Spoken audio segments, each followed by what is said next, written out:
So I should be live. Just type in the chat quickly if you can hear me, so I can see that everything works as it's supposed to.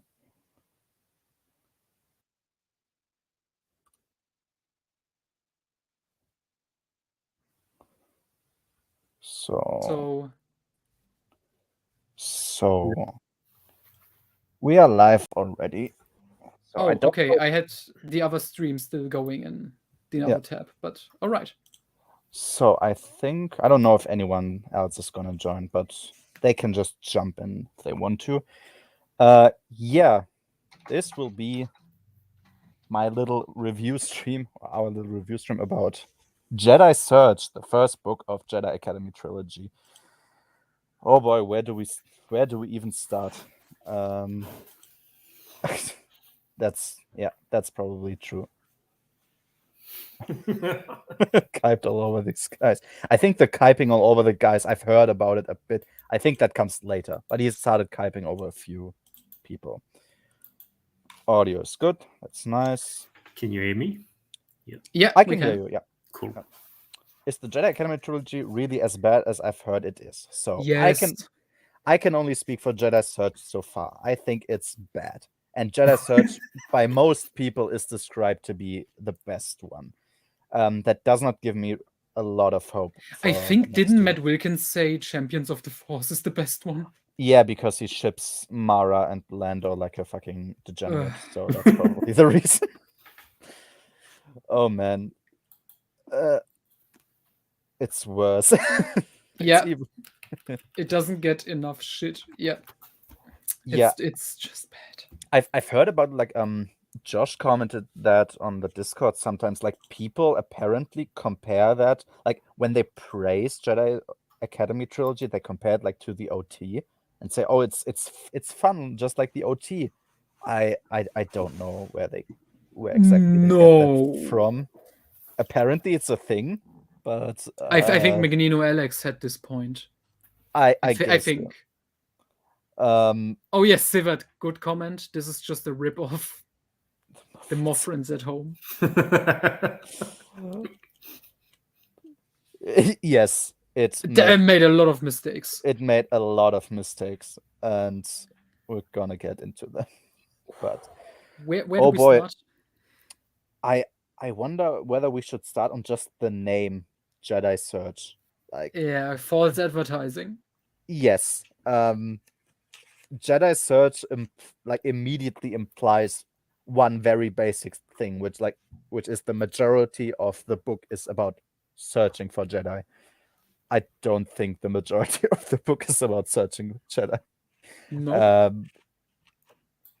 The German title, what was it? Flucht ins Ungewisse. Escape into the Unknown, which more accurate probably. I guess that's more accurate because I would say, like, more plot threads lead to the reveal of the Maw installation and Dala than the actual searching of Jedi. Like, the searching of Jedi is given up pretty quickly. Like, I don't know when they found, what was his fucking name? Street or something like that. Streen, yeah. Streen, the guy on Bespin. A good way to describe it is the Jedi Academy plotline in the Jedi Academy trilogy is an afterthought. Yes. It's like, oh, right. Like, it's basically Jedi Academy trilogy was named.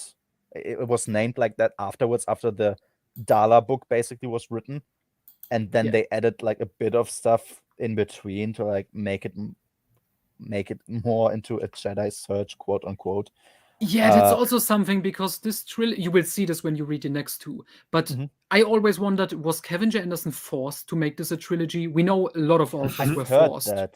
Yeah, we know lots of authors were forced to stretch their books into trilogies because Star Wars has trilogies, even though the authors have only ideas for, like, one standalone novel.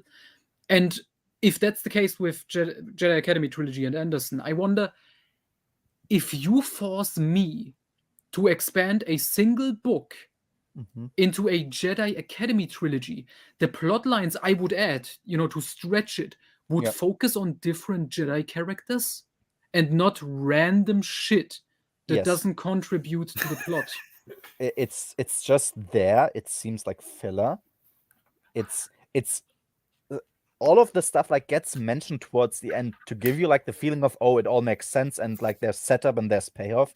It's not. It's just like random disjointed plot threads that don't lead anywhere. Like the whole Lando thing. Like at the end, he gets money, and that's it. I guess he got money. Cool. I have no idea. Yeah. Matt Wilkins does believe the Force is the flow. So Flow. let the flow through you. Let the flow force through you. No, I will correct them all. Oh, the next point is very good. Zahn wrote hot chocolate into Heir to the Empire. Obviously, same quality.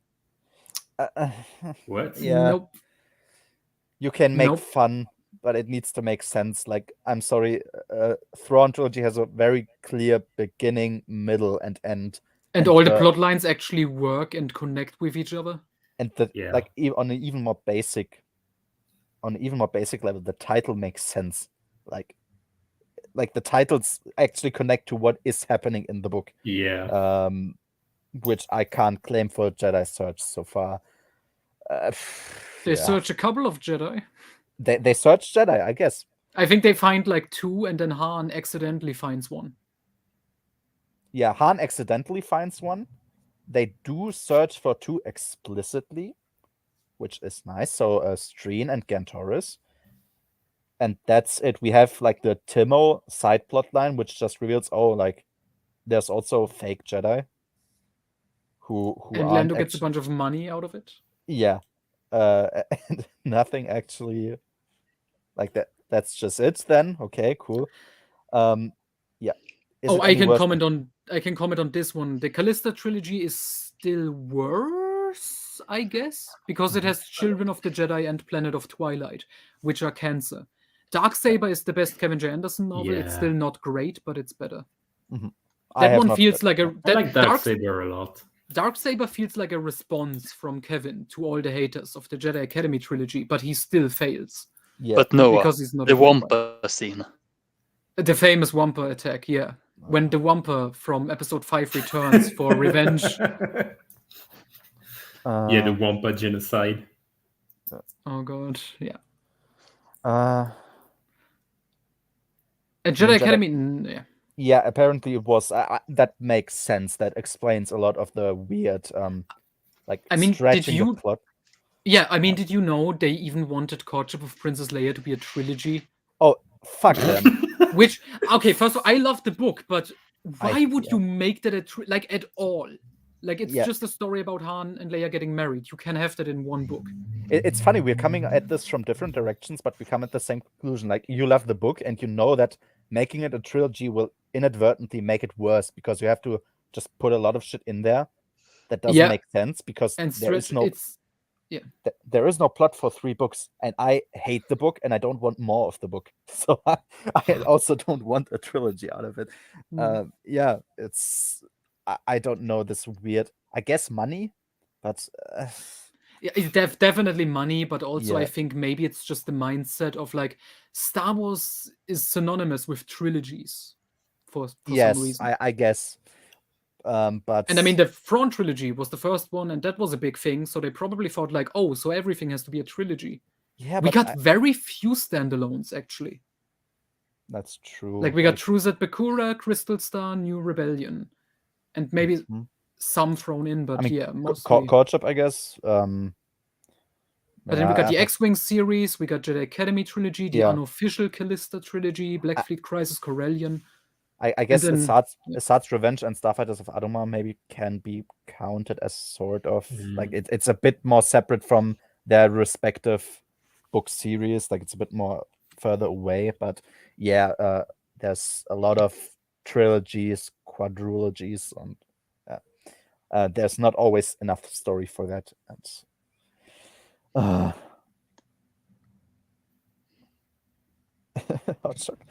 please. Ahsoka is gonna drink it in the fucking show. Yeah, it's enough to make the seals clap. Like if she actually name drops it, that would be awesome. I would like to also remind people it was Lando who introduced Luke to hot chocolate. Yeah. I mean, it had what was it? We had Pelion now in Mando. So, did anyone else? Did he? The actual titles? I think he did say like der Vertrag von Bakura or something. Yeah, something like because that. of the German translation. How the fuck do you work the courtship of Princess Leia as like an actual like in a conversation? I don't. I remember it very briefly. Yeah, that it was sort of name dropped. I don't know if courtship was actually name dropped, but I think Truce at Bakura, like with the translation, I think that was actually name dropped. Yeah, yeah, because it's right there. When he was tortured. Yeah. So I'm just gonna go through a bit of the comments, and then I'm just gonna start at the first chapter. I think where it was. Oh yeah, down there. Next comment. Yeah, Coruscant Knights and Bounty Hunter Wars and Darth Bane trilogy and a bunch of other stuff. It's a lot of trilogies. It's fine, like, and also to make the books that long sometimes, like, I hate courtship, but I give it that it's short, it's fast, like it moves along. You don't need to meander along all the time. Like, just make a fast, quick-paced, action-focused book. It's fine. Oh, by the way, I have the book here. He does name drop Courtship of Princess Leia. How? Yeah. Can you read dialogue? How does he say that? Yeah, like, read the sentence. No, it's not in dialogue. It's in prose. Oh, what does it say? First, he's talking about the Rancor at Jabba's palace, and then it talks about something else, and then it says, Han had seen many more Rancors on the planet Dathomir during the courtship of Princess Leia. No way! Oh, jeez, I didn't even know. No fucking way! I think we didn't. We probably didn't. Wait, give me the chapter and the page. I'm gonna pull out my own paperback. I want to see this. Like, I didn't think about anything like that because I read the German version, and so it probably like said something else, and I didn't even think about translating it to like, is it that? But we need the Emperor Cyclops son. Oh, I'm. Okay, I just grabbed my copy of the book. Which page? No, I don't. I have the digital copy, so it doesn't matter. Give me a chapter. Give me something. No, I can't. They're not numbered. They're not numbered? Oh, what fucking idiot? How is...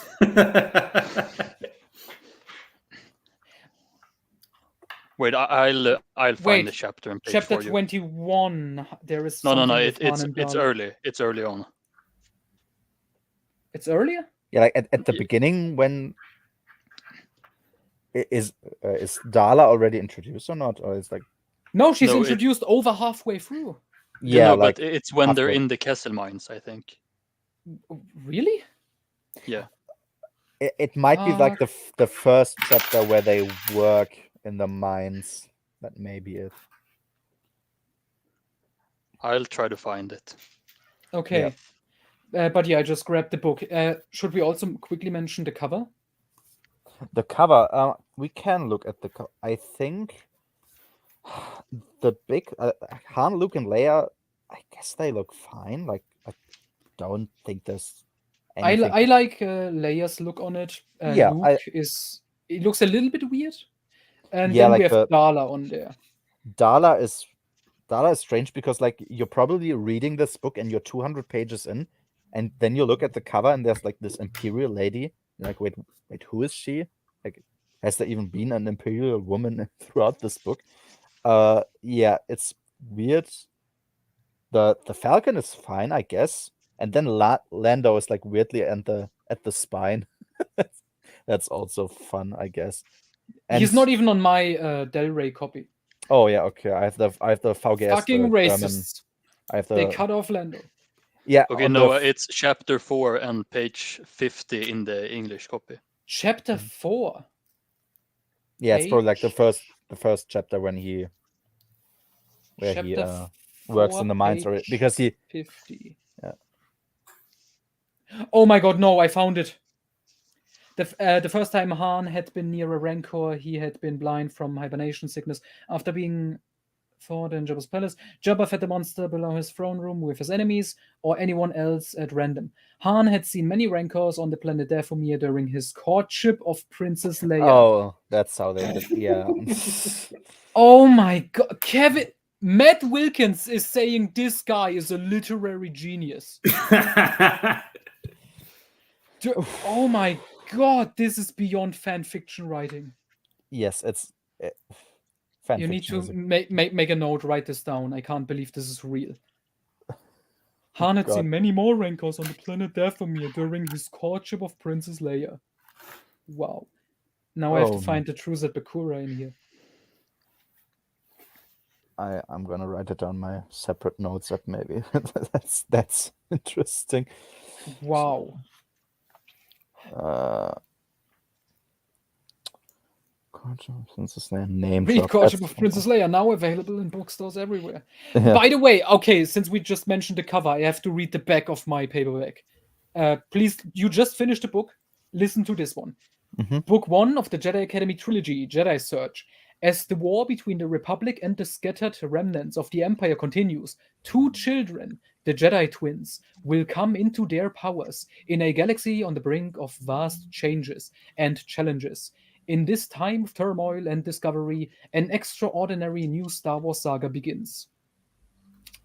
2 children, the Jedi twins, Jason and Jaina, I suppose. It weirdly it makes a point of mentioning Jason and Jaina, even though they are not relevant at all in the book. In no fucking way. And this is the not even a little bit. Yeah. Noah, page 240. 240. Okay. Name dropped again. Oh, wonderful. I just read, sorry, one sentence just said but Solo, but I read it as Ben Solo, and I was very confused. Yeah, I also think I remember it was mentioned in the interrogation of Han, but I'm not sure anymore. Gradually, the prisoners built the entire story of the other battles: the Civil War, Grand Admiral Thrawn, the Resurrected Emperor, the Truce at Bakura, the terrible conflicts in which the waning Empire had been defeated again and again. Okay. Yeah. I'm surprised he didn't just say the Dark Empire events. It's implying the Truce at Bakura is after Dark Empire? How much so? I guess he just told it out of order or something. Oh my god, he told it in publishing order. Yeah. Not in chronological order. It literally should have said like behind the sentence, like in brackets, available now at Bantam Spectrum, something like that. Jesus. Oh yeah, Marcellus here. Like I love how yesterday he told me like he rates Jedi Academy trilogy 6.5 out of 10. Then I just mentioned not even the names of Dark Apprentice and Champions of the Force, only the abbreviations, and he's like, "Oh right, that's a thing." Okay, 6 out of 10. Oh boy. So you don't want to answer the answer to that. No, comment down. You were right. We just read the quote. Page 50. No. It actually says his. Wait, okay, let me read it again. Han had seen many more Rancors on the planet Dathomir during his courtship of Princess Leia. Yeah, but he's wrong about courtship of Princess Leia being in the interrogation scene. Yeah, not in the interrogation, but he mentions Truce at Bakura and the Dark Empire. So I guess we can just start with the first chapter. So in the first chapter, Han is officially sent as a New Republic diplomat to Kessel to like negotiate Kessel's joining of the New Republic. They have no idea who's even on Kessel. They didn't have any contact with the whole planet for I think years. They don't know who's on there, who's running the place, and they sent Han like all alone, like with no one. He's just going around in the Millennium Falcon. Yeah, Chewbacca. Okay, he's sent alone in the Millennium Falcon with not even not even one X-wing going with him, not even a single escort. Like, oh yeah, you're our diplomat. Like, I've said this on the Discord. Like, imagine the president like going to Afghanistan to negotiate with the Taliban, and he's like there with one guy from the Secret Service. Like that's someone corrected you more precisely. It would be the First Lady. Yeah, I think Random did it because he's a Jedi Academy trilogy simp. So he said, oh no, it's like the First Lady. Yeah, okay, I guess they sent the First Lady to Afghanistan to negotiate with the Taliban with one dude from the Secret Service, and then they get captured, and everyone's like surprised. Not even like with a Secret Service agent. Chewie in this analogy, he's more like a buff bodybuilder with no like military training. Like they sent a bodyguard, like and he just goes there, I guess. He's like the biggest hero of the entire faction, and he's all alone there. And surprise, the people don't like him there. They shoot him down, and that's it. Okay, I guess moving on. And this starts a trend, which I love it when you told us on the Discord. The New Republic basically hates Han. Oh, yeah. They hate his guts. Like, I'm not going to turn this into a Court of a Princess Leia hating stream, but I've mentioned this the first time in there. Like, they sent him... I think in the ending of the first or the second chapter, where he sits down next to Mon Mothma when Isolde and the Beast Cluster arrives, like, Mon Mothma just turns around, looks him in the eye, and says, like, for the sake of the New Republic, I hope Leia dumps you.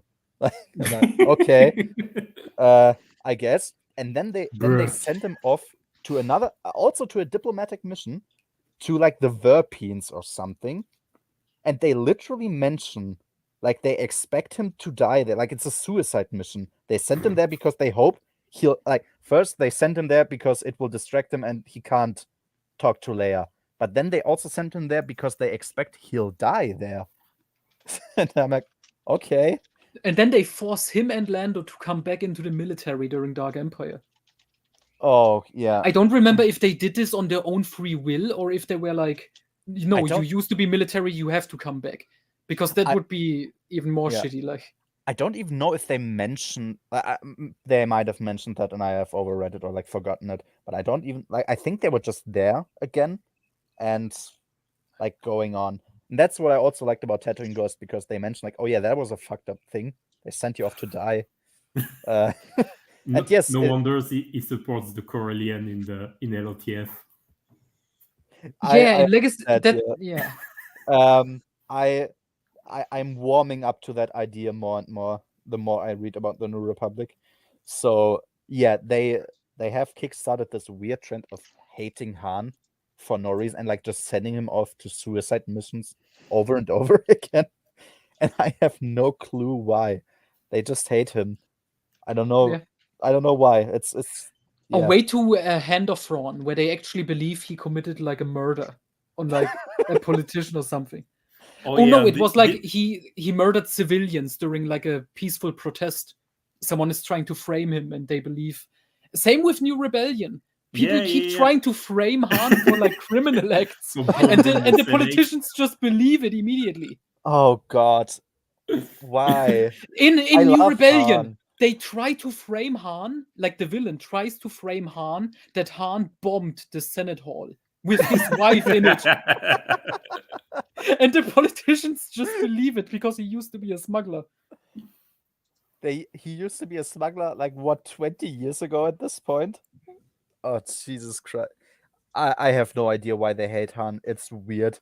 I will also, like, whenever I ever will come around to read Shadows of the Empire, like, oh yeah, while Han was frozen, his girlfriend was making out with weird lizard aliens. She was roofied, okay? That's not her fault. Yeah, but it was still a writing decision to put her in that place. I get it, but like if Chewie didn't cockblock him, she would have fucking Caesar. Thanks, that's what I needed. Yes, it happens in this trilogy. Mother of Tion. Tion is not introduced in Jedi Search, so I guess it will happen. She's introduced in the short story Firestorm, which is basically a DLC. Because she randomly just shows up in Dark Apprentice. Was Tion like the Mon Calamari healer? No, she's the wise Jedi woman who sings songs and stuff. She knows a lot about Nomi Sunrider and Tales of the Jedi because Kevin wrote that. I love that. I hope it's not. Then again, this is the book Tion that is fine. I wish she had more stuff. She's good in Firestorm, but yeah. Yeah. Then again, this is like the next book is the book that introduces Exar-kun. So. Oh boy, yeah, it does introduce him at some point, very late in the story. Yeah, I'm the main villain. Already. At least the politicians are realistic. No, fuck the politicians are the worst fucking cunts of this entire faction. And people only blame Borsk Felaya. Like in comparison to Mon Mothma, he's actually pretty bad. Yeah, actually Borsk isn't the worst.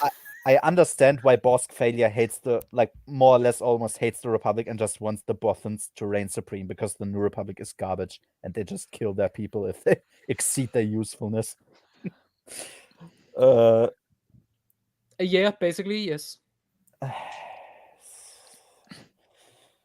be honest, the hippie, I can live with that.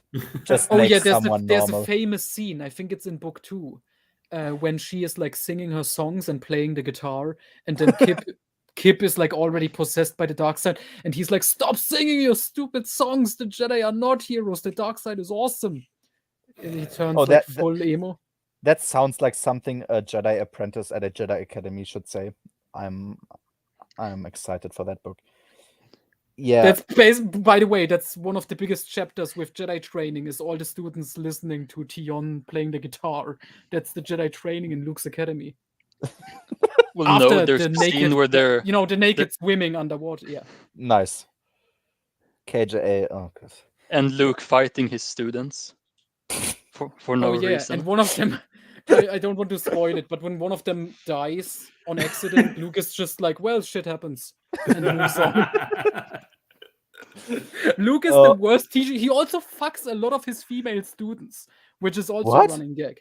Yeah, Callista counts as a student. Oh, okay. She's in the body of another student. What's her name?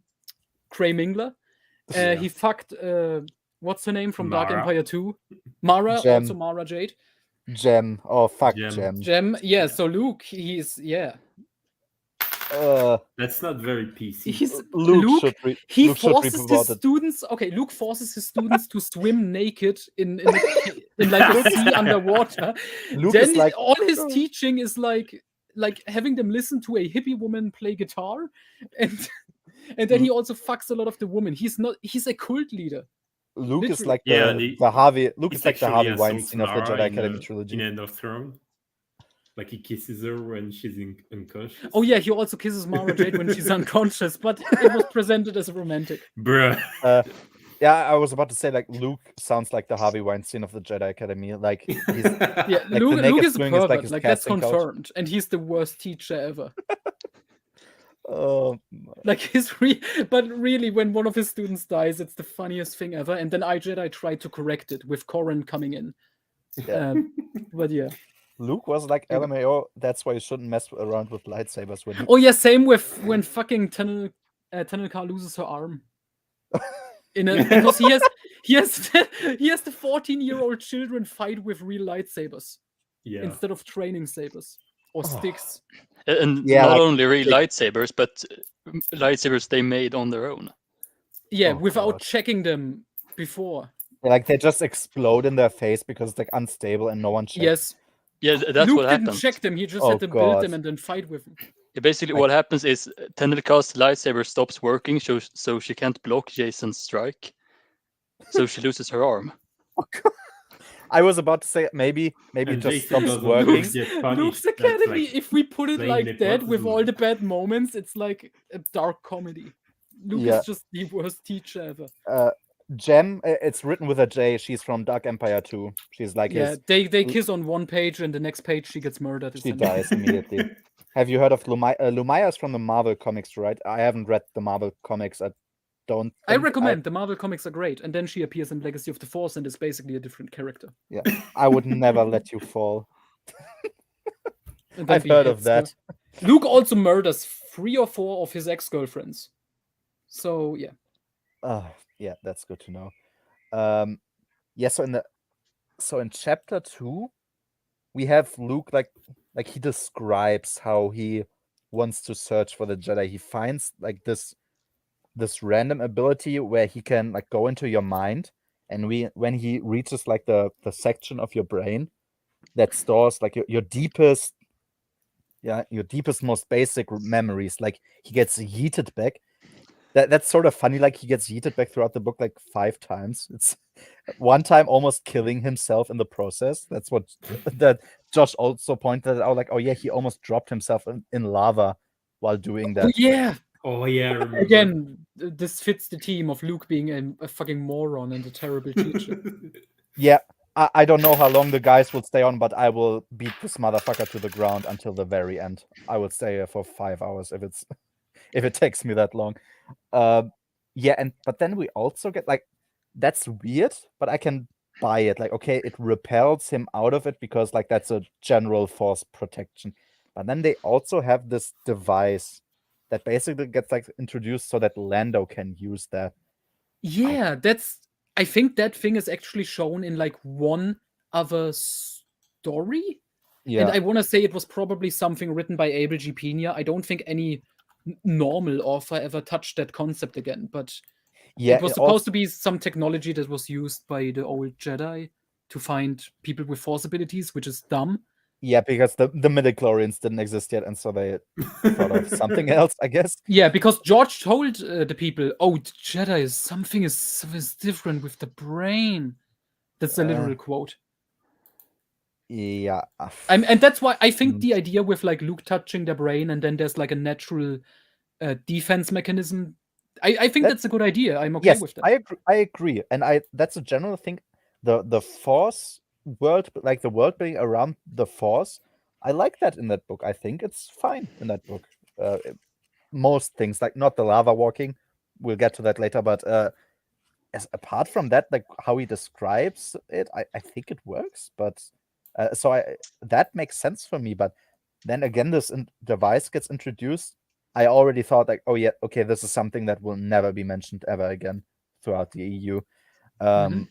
But yeah, and also like in one of the later chapters, I remember they also use that device to scan Kip, and it's like it's like blue, like it shines blue when you're like force sensitive, but with him it like flows from blue to red and then back again and all of this.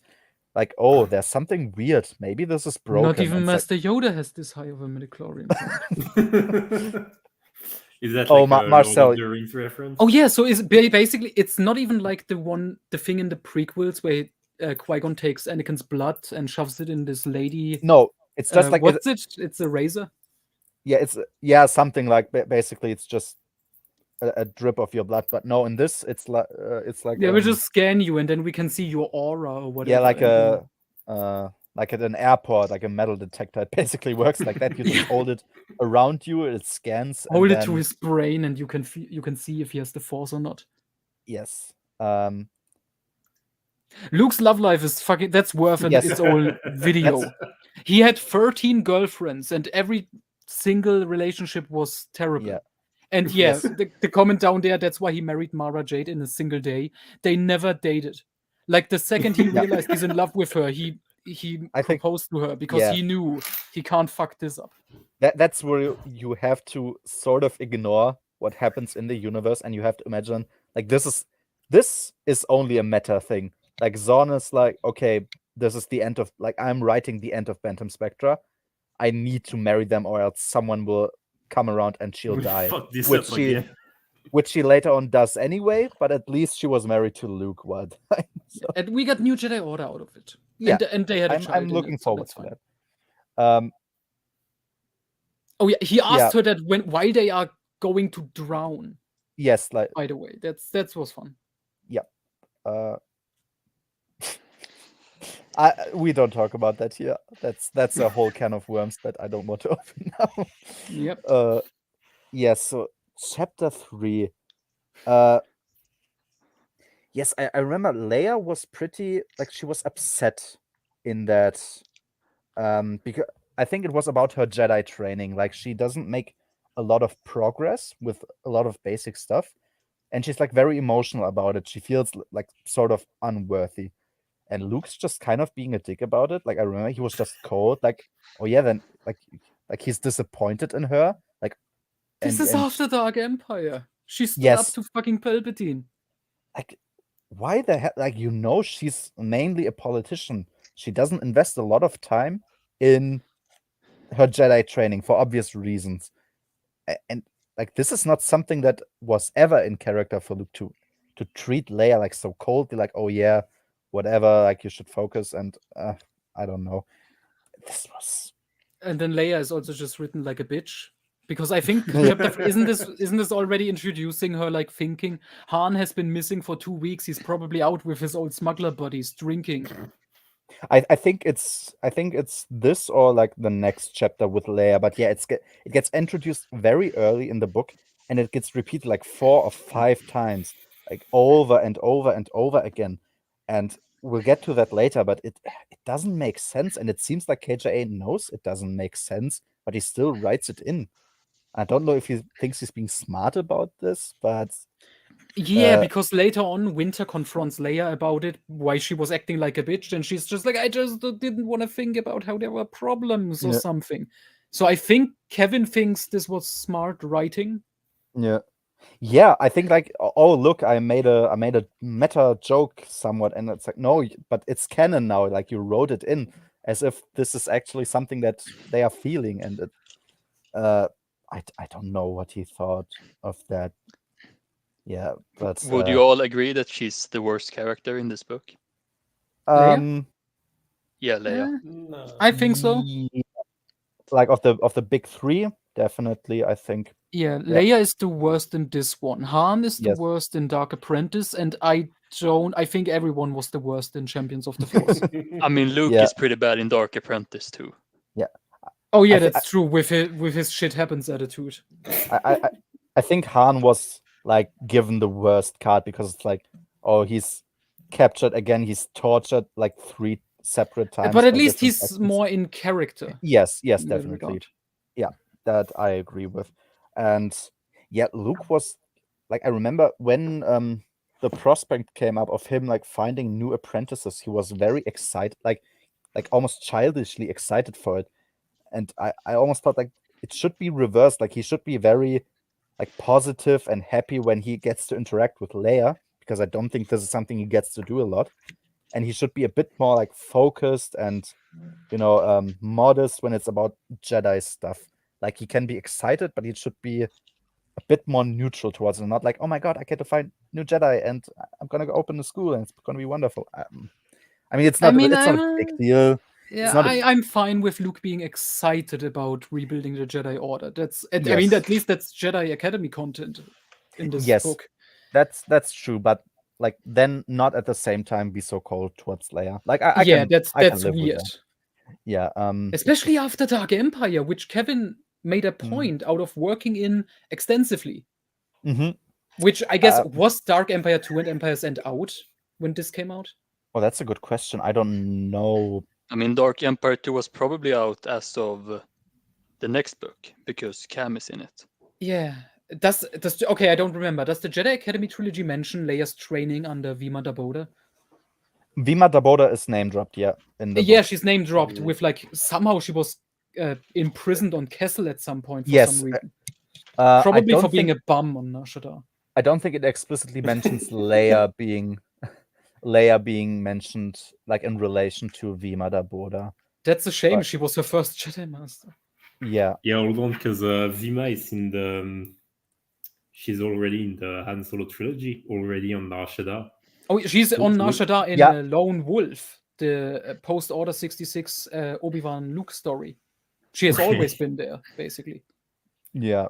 Wait, when is Leia trained by Vima? Was she ever on Kessel? Dark Empire during.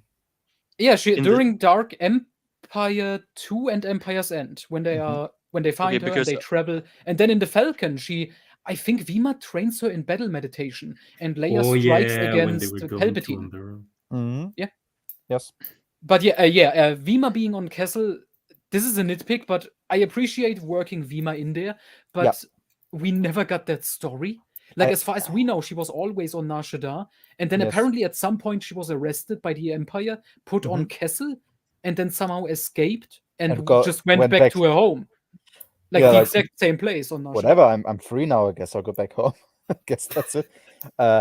Yeah, I agree. Vima Daboda is not explored enough for being a descendant of Vima Sunrider. I would have loved a bit more about her. Yeah, but, I mean, I like that she's so mysterious and only shows yes. up every now and then, but I get that, but maybe it's like a bit more. You don't have to write a whole novel about her, but I mean, at least we know her basic backstory. So Dark Empire 2 came out after Jedi Academy. After all of it? Or just Yes, after after all of it. Wow. Yeah, because Calm? Yeah, I don't think is Calm Solozar mentioned even in this book. I don't remember. I know he's in iJedi. I don't. Yeah, but iJedi was later than. So no, he's in the next one. He's in the next one. Okay, yeah. Mm-hmm. Yeah, probably because Veach and Anderson already talked and worked together. Yeah, on that. I guess that's it. Yeah, she did get in Dark Empire. She got Force training. Yep. Oh, guys, I gotta go and eat for a while. So okay, right. I might come back, but maybe not. Probably not. All right then. See ya. Have a nice time. See ya. Bye. So yeah. But yeah, she was basically Leia was the main character of Dark Empire, and it was about her and her Jedi training. That's one of the best. I mean, look up the cover for Planet of Twilight. It's her holding Callista's lightsaber. But Leia gets Force training. She's great in New Jedi Order, for example. I like that. I want more of Jedi Leia. Yeah, we get full on because even throughout all of New Jedi Order, she's still like part-time Jedi Knight. Yes. And the Denning-verse turned her full-time Jedi Knight, but she acts like a Sith, basically. And what's even worse, they got rid of her red lightsaber that Luke gave her as a present. Because red lightsabers are evil. And fucking Vader. And fucking Denning gave her a blue lightsaber, like the most boring basic boring bitch color cover. possible. Like, I like that Corrin has a gray white lightsaber. Like, get them a bit different colors. Like, it doesn't have to be blue all the time. Like, red lightsaber Leia was canon throughout all of New Jedi Order, and it was glorious. And, I remember in Tales of the Jedi, and I think also in Republic, like Jedi had red lightsabers. It's fine. Yes, because it wasn't established that it was a Sith color. Yes. Only evil people use red. If she had, because she was the fucking chief of state at the same time. Yeah, like now she's like state minister. I don't know how it translates into the German version. Like state minister, basically. So, Mon Mothma, as I understood, is chief of state right now. Yes. Yeah, but she's basically a full-time politician and part-time mother and part-time Jedi. Yes, and that. Is she the foreign minister or something? I don't remember. No, in German it says like Staatsministerin. So like. Yeah, she's I would say second in command in a way. Basically like the right hand of Mon Mothma, more or less. Yeah, and Mon Mothma is currently chief of state, but then Leia becomes chief of state and also a mother. She's a mother of 3 children, obviously. So she just doesn't have enough time for full-time being a Jedi, which makes enough sense. It's like if the president of the US tries to also be the Pope or something. Yeah, I that's a good point, actually. Yeah, I understand that. Yeah. So, I said like Luke being so cold to Leia already gave me very iffy feelings for when Mara Jade will be introduced in Jedi Academy Trilogy, because I don't know anything about it, but I assume that's gonna be fun. He will be cold towards her. She will be pissed off and tell him to fuck off, and she will go somewhere else. Basically, not spoiling much, but essentially she's there for like 1 week. She thinks Luke is a terrible teacher, and then she leaves. And Jedi somewhat retcons it because it works in the fact that Mara already has feelings for Luke, and she went to the academy thinking, okay, now we're gonna get it on.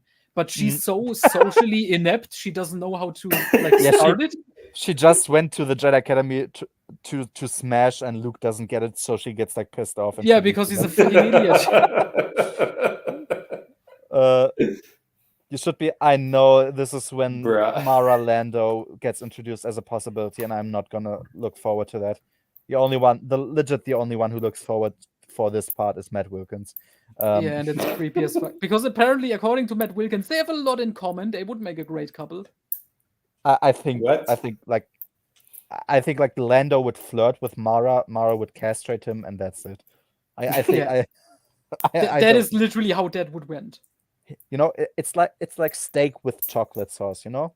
They are wonderful separately, but just don't mix them together. They don't work.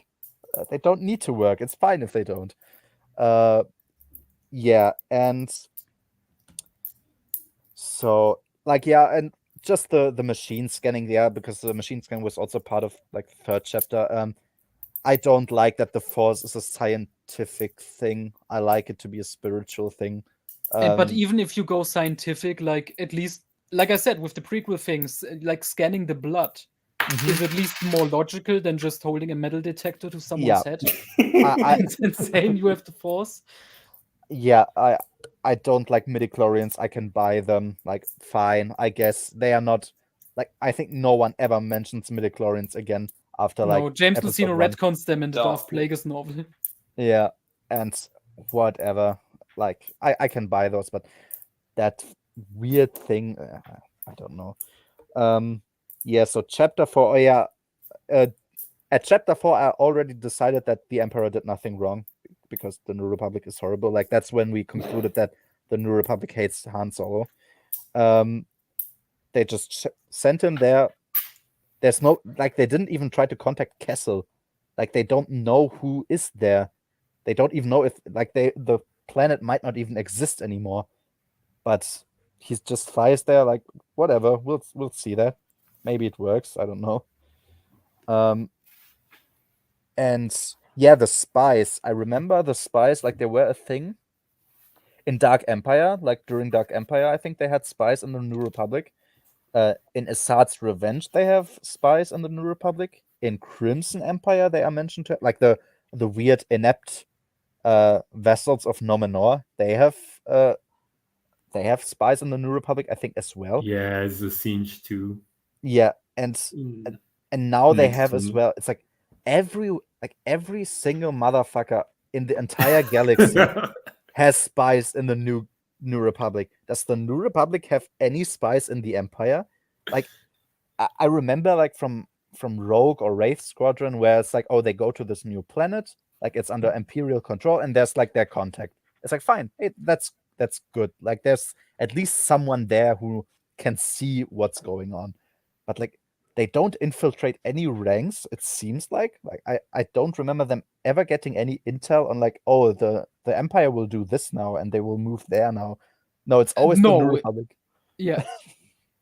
It's, and I wouldn't care well, so we much. know they have spies, like in the Corellian trilogy, like when Han goes to Corellia the first time. Oh yeah, they have the spy lady. I think. Yeah, Is it Belindi Calendar? Yeah. Yeah, but she's not really like infiltrating anything. She's just going after Han to Corellia, and she crashes her ship because and we could. I mean, they exist, I guess. Yeah, they I are guess just really incompetent. There's this one James Bond guy in the New Jedi Order Agents of Chaos book, Heroes Trial specifically. He was pretty awesome, but other than that, he's like the only agent I remember. Yeah, like, they are really ineffective.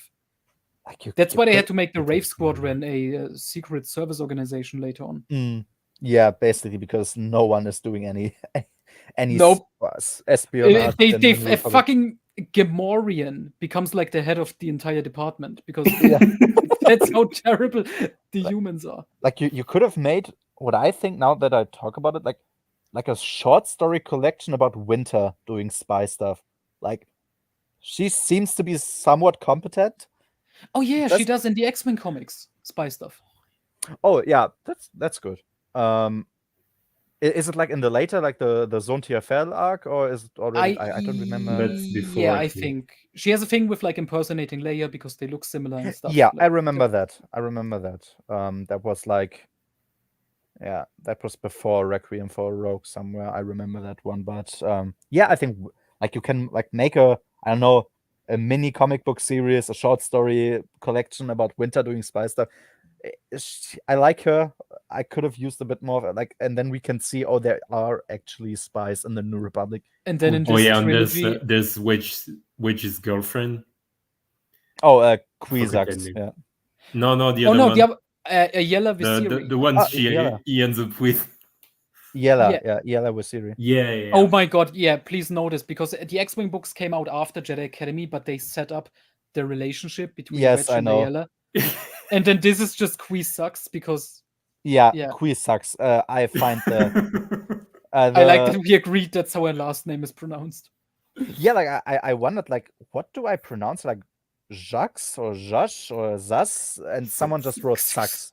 And I'm like, oh yeah, that somehow I'm pleased with that solution. Qui sucks. That's also why Starfighters of Edumar is like the best book ever, because it literally opens with their relationship ending. Wonderful. He comes there in like the first chapter or so. Oh god. Like also the only one who loves that relationship is, I think, Matt Wilkins as well. Yep, again. Oh god. And yeah, so everyone... Oh yeah, and then I had my little summary of what the New Republic does. Like, they sell off their personnel. But that's more cultural Princess Leia bashing. I don't think I need to mention it there. Yes, and then Chapter 5, like Chapter 5 was the first time where Luke went searching for a Jedi candidate. And I like that chapter. Like, you have a trace, you have some clue. Okay, there's something going on here. You're going there, you're like trying to learn the local situation. Maybe you have a little thing that you need to do for them. And then by the end, you find whoever it is that you have for the Jedi Academy. I like that. It works, but it's like, it's so short. I don't know why. Because I get that he needs to like expand his book if this was only meant to be one standalone book, but then expand it with the stuff that, first of all, is in the actual advertising, and then that also really works. But I don't know why he didn't. It's weird. I don't really know why it is.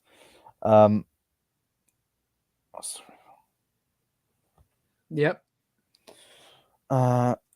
This is why the New Republic fell apart. The fucking Galactic Alliance. These aren't the smartest faction. Yeah, they are backstabbers, and they're also stupid. So, oh yeah, I guess. Yeah, and I like, like, because Han Solo now is about to be captured, and Luke like turning himself in and saying, like, okay, I won't fight with you. I will just accept your conditions for now, and I will see how to convince you. I like that. I think that was like Luke. I think we can also agree, like, Luke is the best one of the three in this. Like, he's acting the most normal one. Yeah, in this book. Yeah, I would agree. I mean, he's a moron, but we have established it. He's. But yeah, isn't this the scene when he meets Gantoris? When he finds Gantoris specifically? That's Gantoris on like El Shor. I have already. El Shar. Yeah, like I have already forgot the name. Like yeah, but that's the famous scene where he walks over lava, like Jesus. Yeah, that's on that planet. Yep, that's gonna happen later. I remember. But I like Gantoris have like visions. Oh yeah, if I follow him, I'm gonna die, and he does it. Yes, Gantoris has the visions of the Dark Man. Like, if I'm gonna follow you, I will die. Like, you will teach me bullshit, and then I will die because of it. And he was right. I guess I don't. You will get to it. I assumed, okay, Gantoris will probably die at some point then, if he already says it like that. And Luke, that's the student stuff that Luke doesn't give a shit about. Oh. Which I don't think he even calls back to this moment in this book where Gantoris is like talking about this vision. I mean, I maybe he did, but Luke just shrugs it off. Oh, whatever. Moving on, well, I guess. Yeah. I don't think Gantoris is ever mentioned again in the EU after I Jedi or something. After no, I think after a certain point they just you'd think like some big deal like that with one of the first students getting possessed and dying would be like maybe memorable to the others. Yeah, like mentioning it somewhere in the temple, I would say, perhaps. I don't know. It's I mean, that would be fun if in like Young Jedi Knights or something. Maybe if we had a little line like, "In this room, that's where Gantoris died, and now we have someone else moving in there, and it's weird and awkward." Like anything, like just acknowledge it. Like, you don't have to ignore it if you already choose. I wonder what they did with his remains.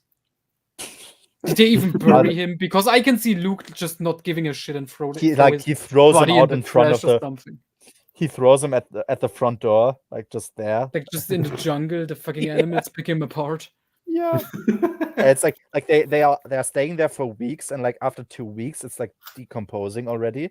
And like, oh yeah, don't look at him. He's lying there. He's dead already. Oh, Anonymous Gamer has a good question we can answer. So in the EU, how effective was Luke, teacher and training other Jedi? How many successful or failed students did his Jedi Academy ever have? So there's this famous book called Legacy of the Force. It's a very good No. There's more. Okay, so let me see. Yeah, there's more. I can actually count it down. Gantoris was manipulated and died, but that's not falling to the dark side, students. Yeah. We had Brekis, who was an Imperial agent, and Luke tried him to turn light, but he failed. Not really his fault, I guess, but yeah, Brekis is number one. Then we had the Sun from Jedi Outcast. We had who else? There was another Kueller. I forgot. Kueller from New Rebellion, who is dressed like Buzz Lightyear's dad. So that's 3. Other fallen Jedi. I guess Young Jedi Knights is just Brekis again as the main villain this time. So yeah. Sort of Kip Durham, I suppose. Well, he redeems him. So, but Kip. And then Jason. And then and Elima Ra. Elima Ra is the worst case. Luke literally knows she's gonna fall to the dark side, and he does absolutely nothing against it in Darkness. Like he literally says, I always knew there is no hope for her, that she would fall to the dark side. Cray Mingla too. She just commits suicide basically. Oh yeah, she commits suicide because her boyfriend is dead, and she wants to give Luke a fuckable body. Yeah, so what the fuck? Sort of Ben and Tahiri then as well, like not quite, but sort of. Oh yeah, Tahiri also fell because Jason fucked her and manipulated her. I don't remember the Shara Core. Oh, the Shara, but she was redeemed. She didn't fall exactly, but yeah. So it's some bad ones and then some shaky ones, but he mostly redeems them. I would say the Sun. The Sun, Kueller, and Cadus are probably the biggest 3 assholes who didn't get redeemed.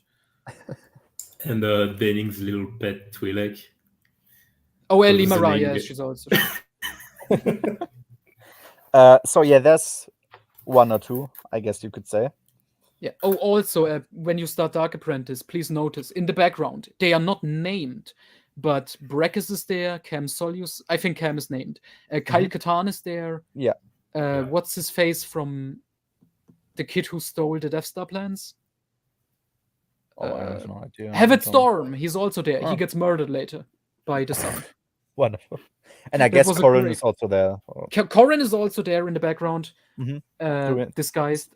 He's doing Who stuff. else was part of the first class? Kian Farlander. One of the X-Wing games protagonist. Yeah, Kian Farlander. Is also there allegedly. We don't hear the names, but they are there in the background. They are unnamed, which I guess is a smart move. But yeah.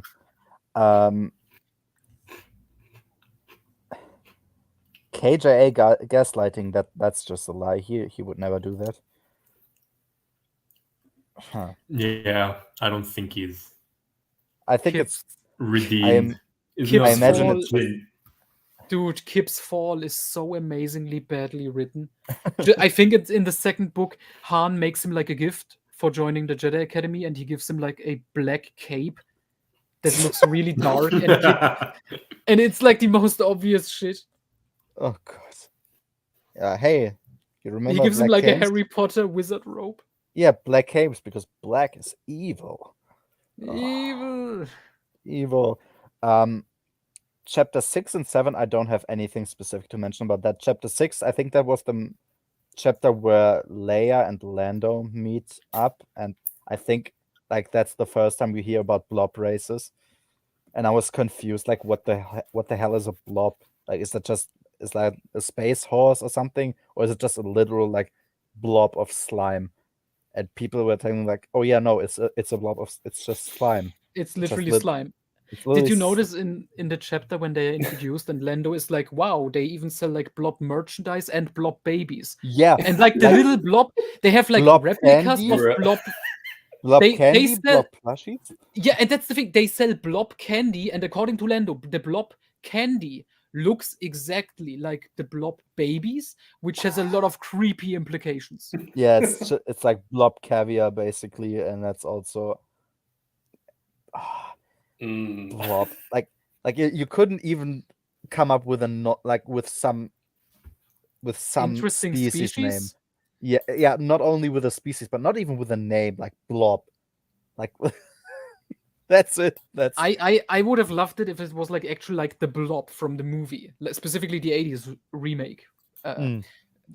You guys haven't seen it, but that movie is awesome. The Blob murders a little kid in it, and you see him like his face melt and turned into a skeleton because he gets digested by the Blob. It's awesome.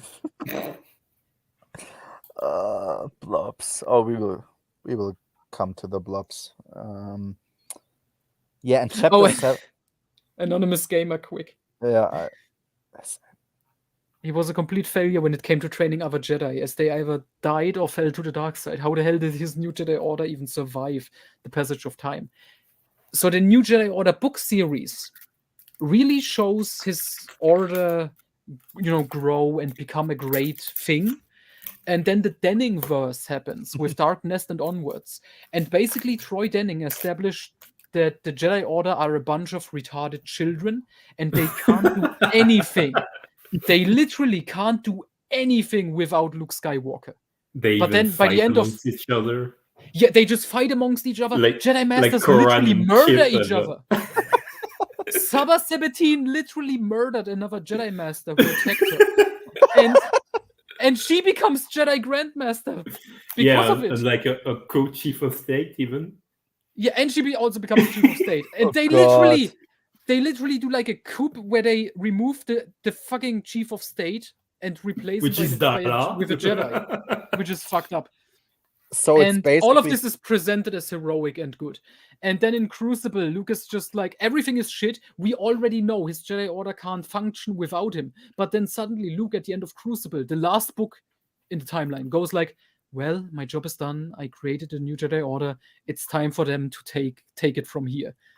That's not gonna, and it's just like the worst time because the Jedi Order is in fight against the Lost Tribe of the Sith, and the Galactic Alliance, the fucking government, has specifically said, we are not gonna get involved. This is between the Jedi and Sith alone. You fuck you guys. We're not gonna do anything. This is the worst time in galactic history for Luke to leave, and he just goes. Yeah, I don't know how they survived until the Legacy comics with Kate Skywalker and stuff, but the Legacy comics show a way better Jedi Order. I guess it's because Kakruk returned. That's the only explanation that works. The Jedi Order, yeah. What a bunch of clowns. Yeah, chapter 7 is basically also, it's just about Han and Chewie being arrested. Yeah, I didn't like it because at least some of us, even those who like Jedi Canon Trilogy, agreed like the castle part just is too long. Like you spend too many chapters describing how Han and Chewie are captured and how they do this. Like there's not a lot of movement there. There's just, okay, he's captured now. Oh, now what do we do with him? Oh, now we send him to the mines, and then he's in the mines for like who knows how many chapters.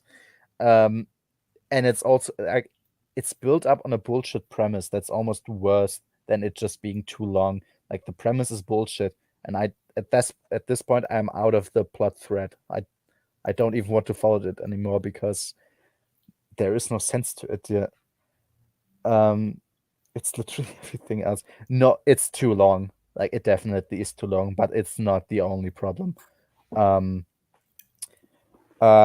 Yeah, perhaps they were, who knows. By the time you reach the Denningverse, I suppose that's the explanation you would come to. Yeah, and that's that. Like, nothing really to say about chapter 7. Chapter 8 then is the trial that Luke has to go like, he talks to Gantoris where he says, like, okay, you have to go through a trial, and if you beat this trial, I will come with you. I will leave this planet. And I was very confused with that, because I thought, like those, because at the end those weren't like trials of heart. Like, that's not, oh, show that you're a compassionate Jedi and then that you mean really well. It's just like, show that you're good with the Force, like that you're strong. And I was like, wait, Palpatine could have beaten those trials, like, and he still would be not a good guy. So I wasn't quite sure what I was supposed to understand. I mean, Gantoris is clearly not like the sharpest tool in the shed. Yes, that's what I thought. Like it's obvious, of course. Like, he's what? It reminds me of the scene in like Attack of the Clones when Dooku is like, well, obviously, like, our talents in the Force are like equally matched, so let's lightsaber fight instead. Yeah, exactly. Like, Force is just finished now. There's nothing more. Like, we tried it, doesn't work. Yeah. Anonymous game, I have to answer this question.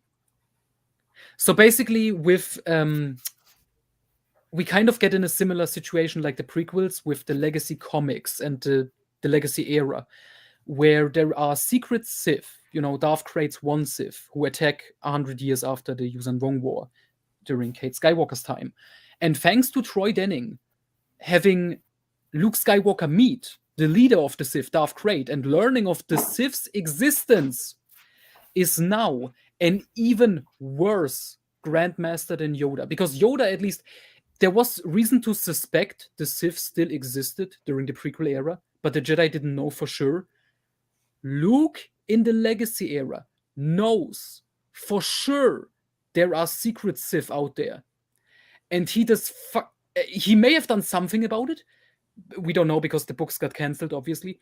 But no, Darth Krayt is still around, so Luke didn't accomplish anything. He didn't do anything against Darth Krayt. He knows how he looks like. He literally met this guy. They talked with each other. They essentially fucked each other in the fucking Force dimension. Oh, God. It's dumb. And that's not on the Legacy comics. That's on Troy Denning, insisting that Darth Krayt meets Luke, which is a kind of, on first glance, cool, if fanfiction-y moment, but it makes both characters look like fucking idiots. Yeah, you're retroactively inserting information into Luke, and you have to explain why he doesn't share that information later on. He shares it! That's the thing! Coruscant, there are security cameras. Darth Krayt literally talked to like a bunch of different Jedi because they were attacking the Lost Tribe Sith, which is a different faction. And they have cameras. They have pictures of his face. Like, the only thing they don't know is that his name is Darth Krayt. Yeah. That's a topic for another time. We get on the Denningverse again, just talking about Jedi Academy. Yeah. Let's go back. Yeah. Oh, chapter 8 was the chapter with both trials. So once Luke is getting lured into this Geysir. I don't know how it's pronounced in English, like Geysir. Like, supposedly he wants to collect something there, and then Gantoris just fucks off, and the Geysir is erupting in that moment, basically, and Luke has to jump out. It's like, I didn't know what to feel about that. Like, okay, he just wants to kill you, I guess, and you have to prove that you're not stupid enough to be killed. I still don't know how that is a good trial for him to prove his non-evilness to you, but whatever, I guess. And because the far worse one is the walking on lava. So there's this part, like, there's a lake of lava, and there's like a path of rocks everywhere, like, littered around the lake, and at the other side of the lake there's Gantoris and like the whole town, and he needs to go over there, just go over the lake, and then some dragon, like, in the lake there's a dragon who attacks him. Luke kills him, and then the rest of the lake, like the rest of the rocks, are blown away, and so he has to now, or he doesn't have to, but that's what he did. He walked over the lake, over the lava lake, and it literally said, like I checked it and I translated it to English. It literally said the lava did not touch his feet, only the furs burned brightly around him. Like basically he flies. Like it's just a nice way of saying he flies. Like Jesus, he walks over water, but Luke walks over lava. Yeah, it's legit that. And I'm like, just have him jump. What's the problem? Like, just have him jump. That's fine. Because Jesus. Because Jesus. It's basically like, hey, get it? Jesus reference, I guess. But like his father Anakin was the virgin birth, and Luke can walk over lava. Yeah, I don't even want to. But yeah, like you now have established that Luke can basically fly.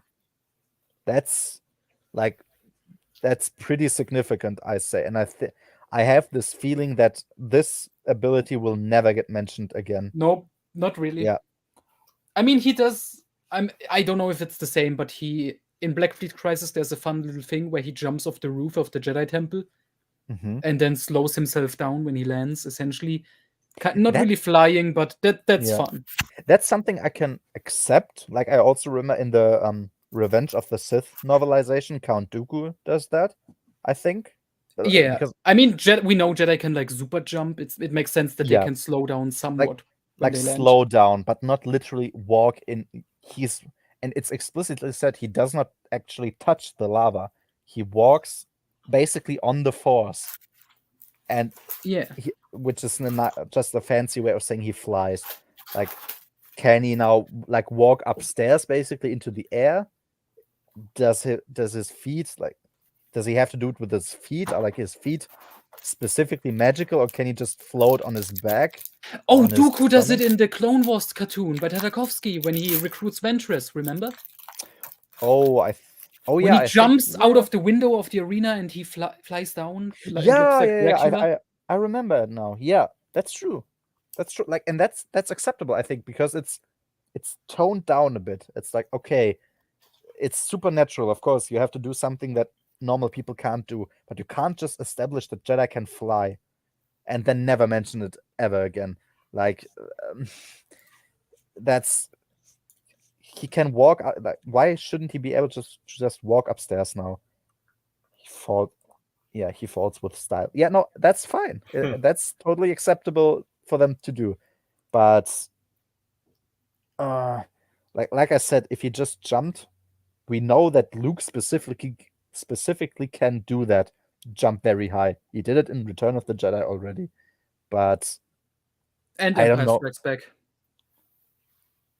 When you jump out of the fucking carbonite freezing thing. Oh yeah, exactly. You're right. Yeah. That's also something. Yep, that was even before that. Oh yeah, just. Oh, I forget. Yep. Yeah, he's not. I get it. He's not Superman flying, but he literally does not walk on the lava. He walks on the Force. So of course I get it. He's not Superman flying around. Wait till you see what he does in Crucible. Oh God, I don't. I don't even want to know. I kind of want to, but I also kind of don't want to. Yeah, let's continue on. Jedi Search. Jedi Search. So that was chapter 9. So chapter 9 was the blob race. What do we say about the blob race? Nothing. There's nothing to say. I think it's the longest chapter of the book. Like, yeah. It's what, 20, 30 pages something. And it's nothing happened. Like Lando, R2-D2 and C-3PO are going on this, like, on some planet to enjoy a blob race. And there's there's blob candy, there's blob babies, blob something else. Like, what the fuck? This whole chapter was just about that. The interactions feels like an ad. It feels like an ad for a product that doesn't exist. Yes, exactly. It's like if blobs were an actual thing in our world, and you want to have like Star Wars characters advertise them, then you would do this chapter in like 30 seconds, not 30 pages. But yeah, like the interactions between like Lando and the droids it's even fun. Like it's fun, but it's blob races. Like they are racing, like, and having a parkour. Oh my god, I remember the snail race from SpongeBob. Yeah, exactly. That's what I thought. But that was cool, and it wasn't 30 pages. And the winner is Rocky. The book kind of reminded me of The Phantom Menace. With the race and with Kip being very. Can you imagine if instead of pod racing, we got blob racing in the prequels? Like Anakin has his own pet blob, and he just trains it to. Oh yeah, instead of like the engines on the pod racers, it's like blobs, like horses. Yeah, I have no, like, they even point out like, oh yeah, there's all of these stats about like how thick they are and how lubricated they are and all this bullshit. Like, okay, I get it, I guess. And then there's like, so Lando is on this planet because like they find some dude who has very suspicious luck in the bets on the blob races, like the guy named Timo. And so they go there to search for this Timo guy, and they find him, and they chase him around. Of course, he runs away, and yeah, that's it. Like at the end, I think this is a later chapter. At the end, he's a fraud. Like, he's not a Jedi. He's not Force sensitive. And then we have the revelation. His plot is he's trying to escape from having to marry some rich lady. No, he's already married to her. Oh, he's already married. Okay. He is already but he married. Tries to escape. Yeah, because she's like she loves him too much, basically, and she's a crazy bitch, and she doesn't want to leave him alone, and he just wants to be alone and do his blob races, I guess.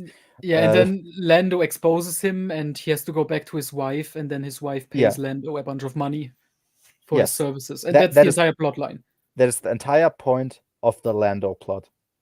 He gets money, I guess. I mean, that's good for Lando, but not good for our reading experience. Yes, because like, I mean, the pod races, I understand that they are also sort of stupid, but at least like it's the main character who's doing it, and it's just so he can like literally move the main plot forward. Whereas this, it's just in there. It doesn't serve any real purpose. Like, Timo isn't even Force sensitive, so they don't do anything with that. It's just like, but I've seen the defense. Oh, but it was just like a little, not all the candidates are actually Force sensitives. There can be frauds and stuff like that. Okay, that can be an element, but then you don't have the chapter be 30 pages long. It's this is Jedi we have Search. More. Okay, I can understand having like one or two fraud characters in there under the candidates, but then this chapter is longer than the chapters about actual Force sensitives. It's the longest chapter of the book, as far as I know. Yes. That's not just not acceptable. No, it's totally unacceptable. I don't know. It's like, at this point the whole book was already very fragmented. Like, you have the Luke plot line, you have the Han and Chewie plot line and Kip plot line, you have the Lando plot line, and you also have the Leia plot line. And none of them, like, only Luke really has to do with searching for Jedi. Lando does it. Like, Lando goes out there to search for Jedi, but it leads nowhere. So I don't really count that in. Leia gets mentioned, like, she's looking for a planet, like for a planet to, like, first to locate like the settlers from Gantoris planet on, which happens then to be Dantooine, and also to find a new planet for the Jedi Academy. But that's also like, that's decided in like 2-3 pages. And the other parts of Leia's plotline is a bit of her interactions with the twins, which I guess is nice. Yeah, I guess. And it's also like about this Fergan, like from the governor or whatever from Karida, from the Imperial Academy planet. I'm sorry, it doesn't have anything to do really with a Jedi Search or a Jedi Academy in any way. Oh, can we also just, because you mentioned Leia's plot about finding a planet to put the Jedi Academy on, which is kind of weird, because why wouldn't Luke just say, oh, maybe we're gonna go Ossus? Yeah, Ossus. That was the first one I also thought about. Yeah. Because chronologically, he started his order on Ossus. Yes, and Ossus, like, the only people who were aware of Ossus, like, on his enemy side was Palpatine, and Palpatine is dead. Like, there is nothing on Ossus anymore. No one knows about it. No one cares Everyone about who it, knew about it is dead. So go there. Also, like, this reminds me, this is in an earlier chapter, one of the earliest, I think. But Luke speaking in front of the Senate about his desire to create a new Jedi Order. A kind of cool, I guess, but yes, why? I don't. Is he asking for funding? Because as far as I could tell, as far as I remember, he's basically just saying, hey, I would like to build a new Jedi Academy and have the Jedi Knights rise again and be protectors of the New Republic. Is that cool with you? Okay. And then he just like, I don't think anything specifically is mentioned. Like, what resources does he get from the New Republic? I don't remember if there's, like, I guess the planet, like searching for a planet. I guess that's the contribution of the New Republic for the Academy. But then again, like, Luke could just go somewhere. Like, are they gonna stop him if he didn't ask them beforehand? I don't think so. What if he just says, hey, you know what? Dark Empire 2, I started on Ossus. I'm just going to take Ossus. Ossus isn't part of the New Republic anyway. It doesn't have a government. And, like... Neither does Yavin 4. But Yavin 4 actually is, like, this is a planet that the Empire at least could know about, because they were at Yavin 4 at the base of the rebellion. But everyone who was at Ossus is dead. And he was also, like, he did make connections to Dark Empire, like mentioning Vima Dabora, you know. But I guess it's because Dark Empire 2 and Empire's End hasn't been released yet, that he didn't. But then again, I could, like, Tales of the Jedi already wasn't Tales of the Jedi already. No, that happened later, right? Yeah, no. I don't know the exact timeline, but yeah. But it seemed like he was already consulting with Veach a bit, at least. Like, at least. But I think it came down to, I'm gonna put the Jedi Academy on Yavin 4 because people know that place. I guess yes. I guess that's it. Because, like, we remember the old Masasi temple from the movie, I guess. Oh yeah. So Jedi Tales of the Jedi was definitely out, because obvious trilogy connects deeply to it. Yeah. Him and Veach were working together to plot out the Exar Kun storyline in the comics. So yeah. Yeah, right, and yeah. But the Yavin 4 is, like, at the very end of Tales of the Jedi. Like, but it is, obviously they would have worked out the plot at least a couple years before. Yeah. Yeah. I mean, Cam Solusar is apparently in this trilogy, and Dark Empire 2 hadn't been released yet. He even mentions Lightsider in it, I think. So yeah. Yeah, I think Kevin mentions the Lightsider game. Yeah, the game. Not exactly what it is, but he mentions, we played Lightsider, and then Cam switched sides. Yeah, I actually really like that game. That was fun. That's pretty good. Let me just get through some of the comments here. We can. I don't know if we have equal speed at reading, but I will try to, like, just move from now on towards the end, like towards the Legacy comics. And we'll see. You will see what my pace is, and maybe you can adapt to that if you want to. Yes, it is. It has no bearing on the entire on this book, definitely not. I don't even think it has any bearing on the trilogy. I will just assume that. The only thing that comes from it is the money that Lando wins. Apparently, he invests it in buying Kessel later. Yes, I sort of assume maybe that, but yeah. I also that's now that I mention it there, because we had these chapters on Bespin. That would have been something cool for Lando to do. Like, let him be on Bespin again. Like, just let's just see how he thinks now that he's back on Bespin after the Empire took over. Maybe, but yeah, I mean, he freed the place already in the timeline and continuity. Yeah, I guess, yeah.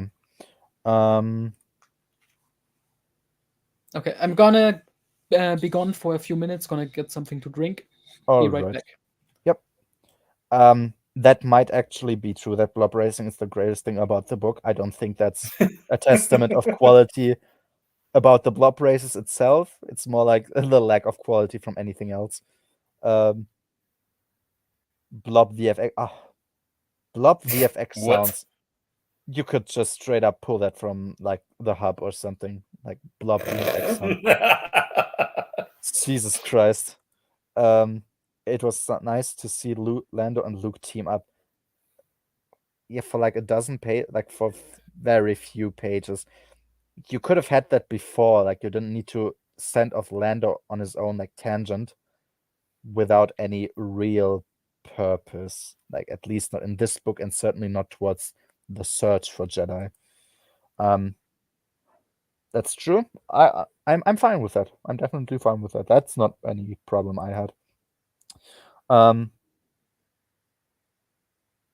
I do not plan to read canon in any like in the foreseeable future. I have so much expanded universe stuff to read, and by that time, like I have James Bond I want to read, and I will just trust that at this point, that at least this is something that Jedi Academy trilogy will win. I don't think this is the main reason, and we will probably get to that in like when we progress to Dark Apprentice and Champions of the Force. Like I can deal with boring. That's why I also like I can deal with boring better than I can deal with infuriating. The blob race is just boring. It's mildly infuriating when you think about, oh, this is just a waste of time. Like this doesn't lead anywhere. But I would rather read 30 pages of boring garbage than being pissed off at what I'm reading. And yeah. But yeah. You haven't seen any. Oh. I'm looking forward to it. We will get to Dala. She straight up puts a Star Killer maneuver. With her incompetence, sort of, I guess. Oh, I don't know, but I suppose this is of a later book.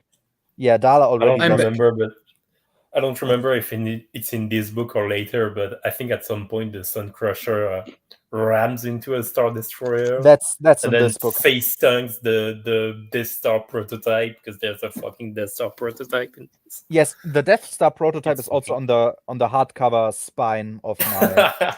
There's a fucking it's a skeleton of a Death Star, but it's clearly the Death Star. Yeah, it's on the cover. I guess. Wait for book 3 for that thing to pay off. Oh, wonderful! no, like the flying through the Imperial Star Destroyer. This is in this book, and we will get to that.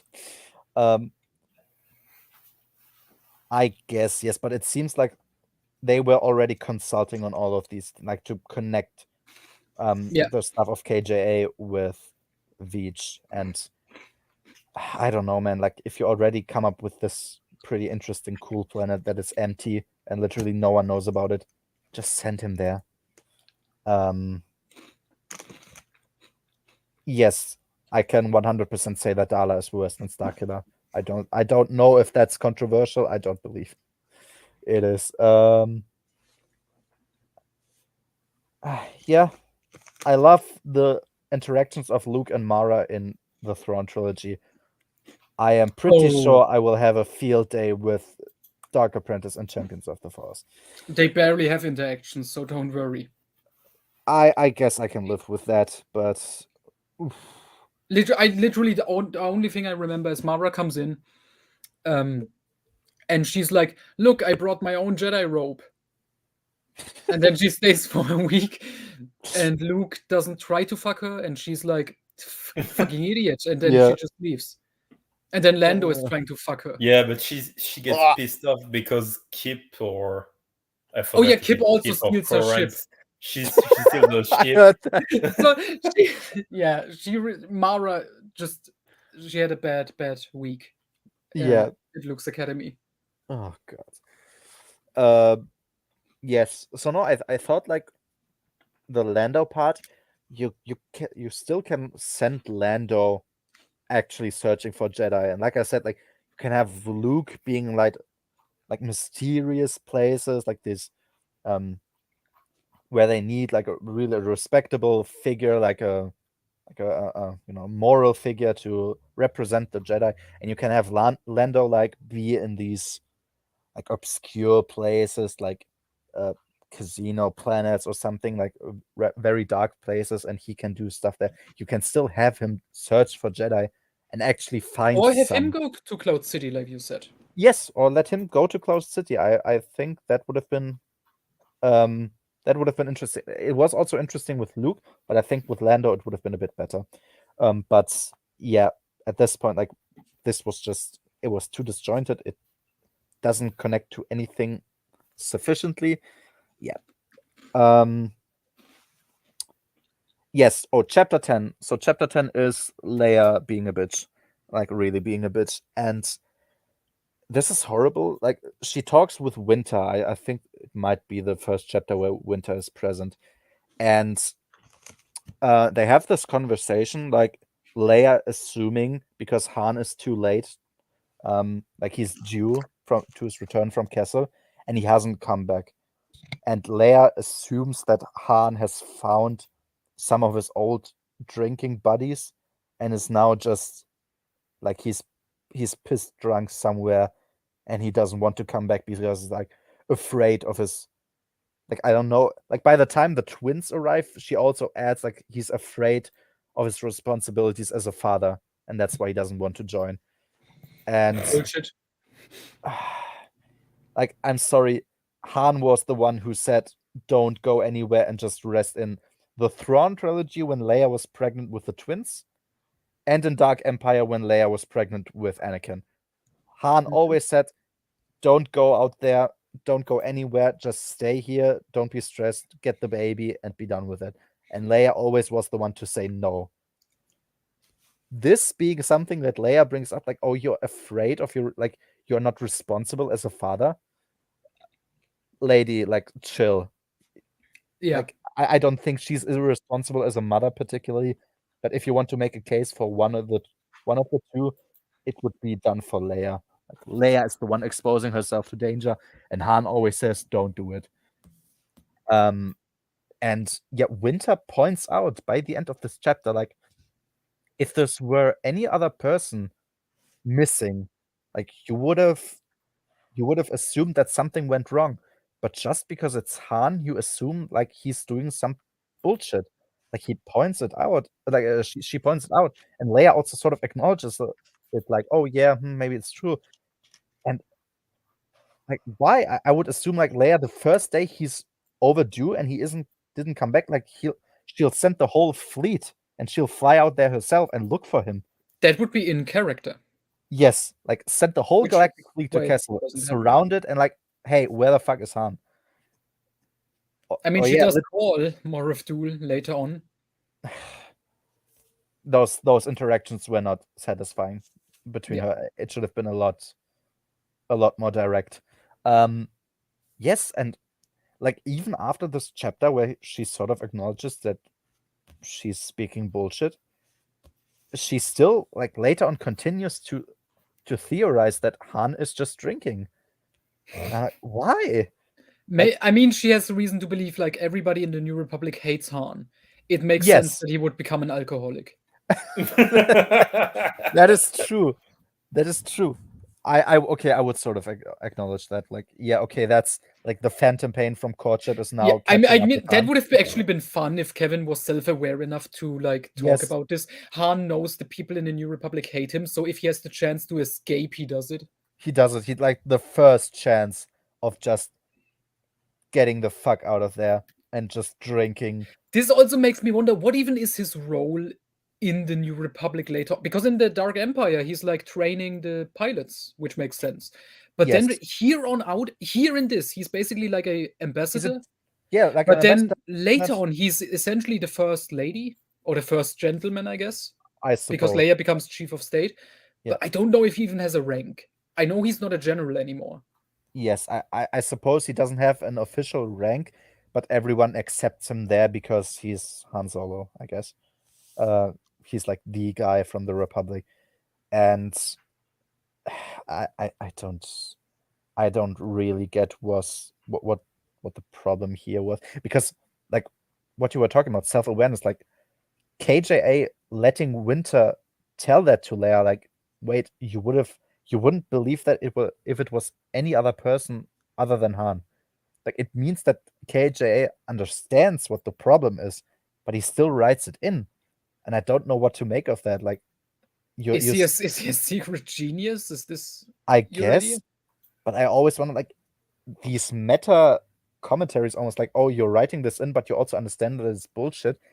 That doesn't work. Like, you've literally wrote Leia canonically to be a bitch. I don't know. I wonder if it's like him analyzing it to seem smart, but he still has to officially have an act like this for the plot to work. I guess that's because... And he's like, well, I'm gonna write her as this for the plot to work, but I know it's wrong, which means he's an even worse author than I thought. Yeah, that would make sense why there's nobody, not even a single one, escorting Han to Kessel, because if there was an escort, he probably would have escaped and be done with it and never find Kip Duran, obviously. So I guess he knew that Han needed to be on Kessel long enough so that Lando learns about the place, long enough that he finds Kip Duran and gets to escape with him together.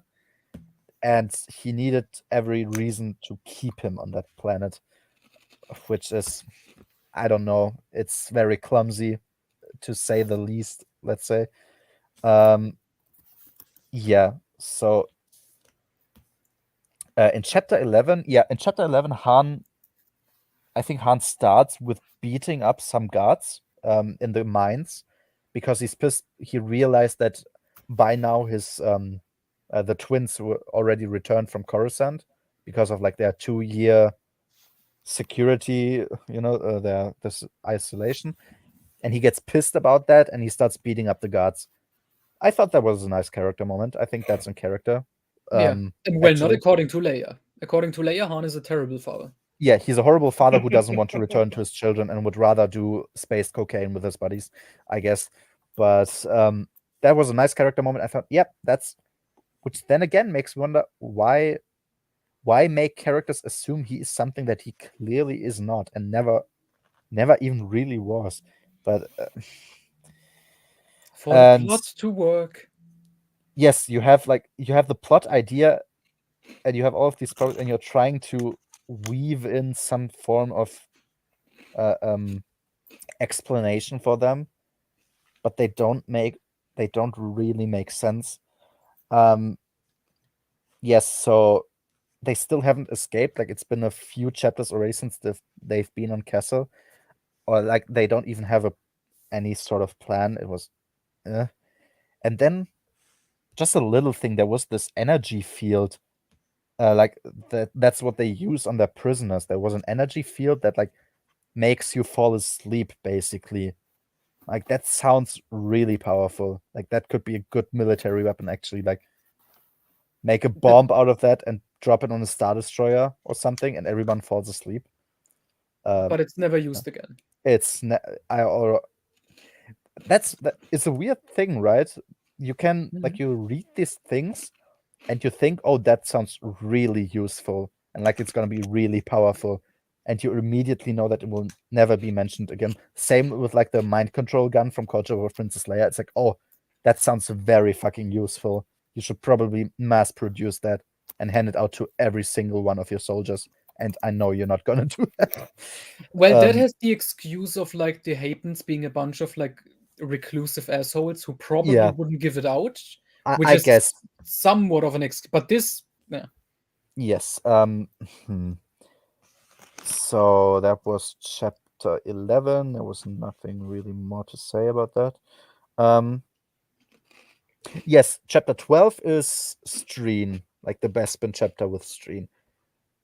Again, I liked how they talked about it, like the perspective that someone, like a former inhabitant of the gas mines on Bespin, like he has PTSD from the Empire taking over, and he also, like, he is much more reclusive to even using the Force because, like, he doesn't want to feel what other people feel and think.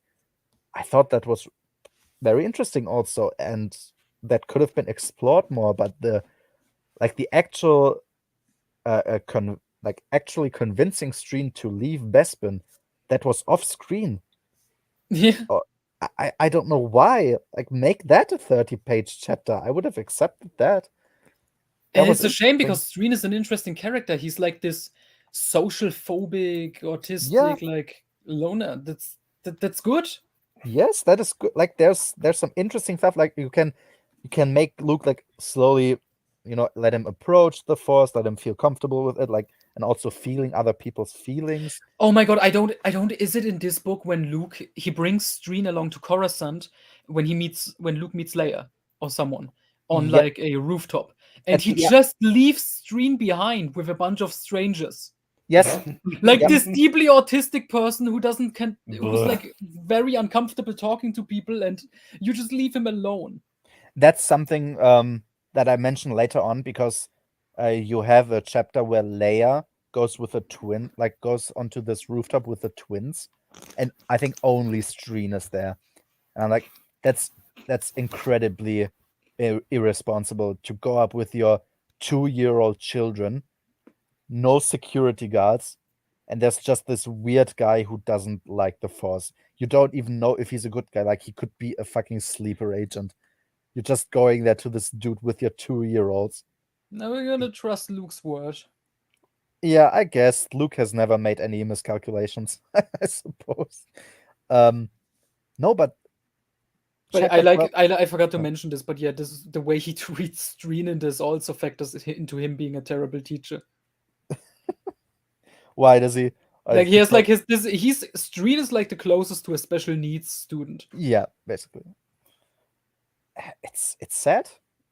There was a lot of potential in that chapter that could have been a lot longer than it was, but I don't get why we didn't. And it's a shame because Streen, him and Tion, and some other characters who get introduced in the next book of this first class, they are interesting. Like, later on we get Tion, who's like the hippie lady who sings songs and knows all about Tales of the Jedi. Interesting. That's also Streen good, being being this autistic recluse. That's interesting. We get this Dathomirian witch warrior lady, and Gantoris, this he's also like this warrior guy from maybe a bit cynical already, like, oh, you're gonna kill me, like, so we have like this interesting cast of characters, and he does fucking nothing with them. It's such a shame, for no reason. Like I understand not filling out the entire class. We have like 20 students, and most of them are nameless, but you create like these 5 or whatever, and you have good characters there, like good concepts, and you can do something great with them, and he just doesn't. Yeah, like, take those like 5 core characters, make them into like a social group, and let them just do things together about the Force and about the Jedi training, and maybe some little local villain that is out there. Exar Kun. I suppose, like Exar Kun in theory. He tries to do something with that in the third book to like pay off, and he tries to give like Streen. I remember Streen specifically trying to give him during that final confrontation like a character arc where he comes around like, oh, I like these people, they are my friends, and there is zero build up or anything. It's so badly written and pathetic. It's sad, but I also laughed about that when you mentioned like the amount of villains that we have in the story. Yes, you're gonna see that in Champions of the Force. Yeah, we have we have on Darla. The topic of Darla. Then we have Dole. I guess he's around. Yeah, the Carradine guy. Fergan, yes. The Carradine guy, yeah, Fergan. Morith Dool is the Kessel guy. Yeah, Morith Dool was the Kessel guy. Then we have Sivron, the Twi'lek scientist from the Maw. Yeah, that we they have left Exar behind. Kun. So yeah, we have and Kip Durin. We have 6 villains. Yeah. Whew, that's a lot. Yeah. For no particular reason, really. But speaking of Streen, I like this. He's never like a big focus in anything. Yeah. But from the little he kind of just fades away after. But from the little mentions we get of him, what I like is he becomes friends with the Dathomir warrior lady. Not like a romantic interest, because I think she's married, she has a daughter, but they become like close friends. And I like in Fate of the Jedi, they mention, they both work together. Oh yeah, Kirana Jedi. Yeah, Kirana T. And they work together building a Jedi Academy on Dathomir. That's nice, I guess. I think she ends up having descendants by the time of the Legacy comics. Yeah, there's a female character also called something T, but it's not established if they are related. I think she shows up in the End of Throne fan fictions. Oh, okay. But yeah, that's sad. That's interesting stuff. Yeah, but sadly, never a main focus. Most of the first class just disappears. Yeah, that's really a shame. It's unnecessary. Let's just go to the comments. most of the first class, you don't get why they really want to be Jedi, why they want to follow Luke. Yeah, like for instance, like in contrast to like KOTOR 2, where the player characters end up training a new class of Jedi and rebuilding the order. In KOTOR 2, like you meet people that have different experiences, and by leading by example, you train them to be, you introduce them to what it is to be a Jedi and stuff like that. You don't have that in the Jedi Academy trilogy. I think the only two I can think of is like Streen. Luke, I think Luke promises him like, I can teach you how to, live with yourself and hearing all these voices in your head. Okay, that's enough motivation, I guess. Yeah. And then Tion in the Firestorm short story, she's just like a Jedi fangirl, and that's it. Yeah. And then the other ones in Dark Apprentice who get introduced, like Kirana T. I have no idea why they want to become Jedi. I don't even know exactly why specifically Gantoris would want to be like.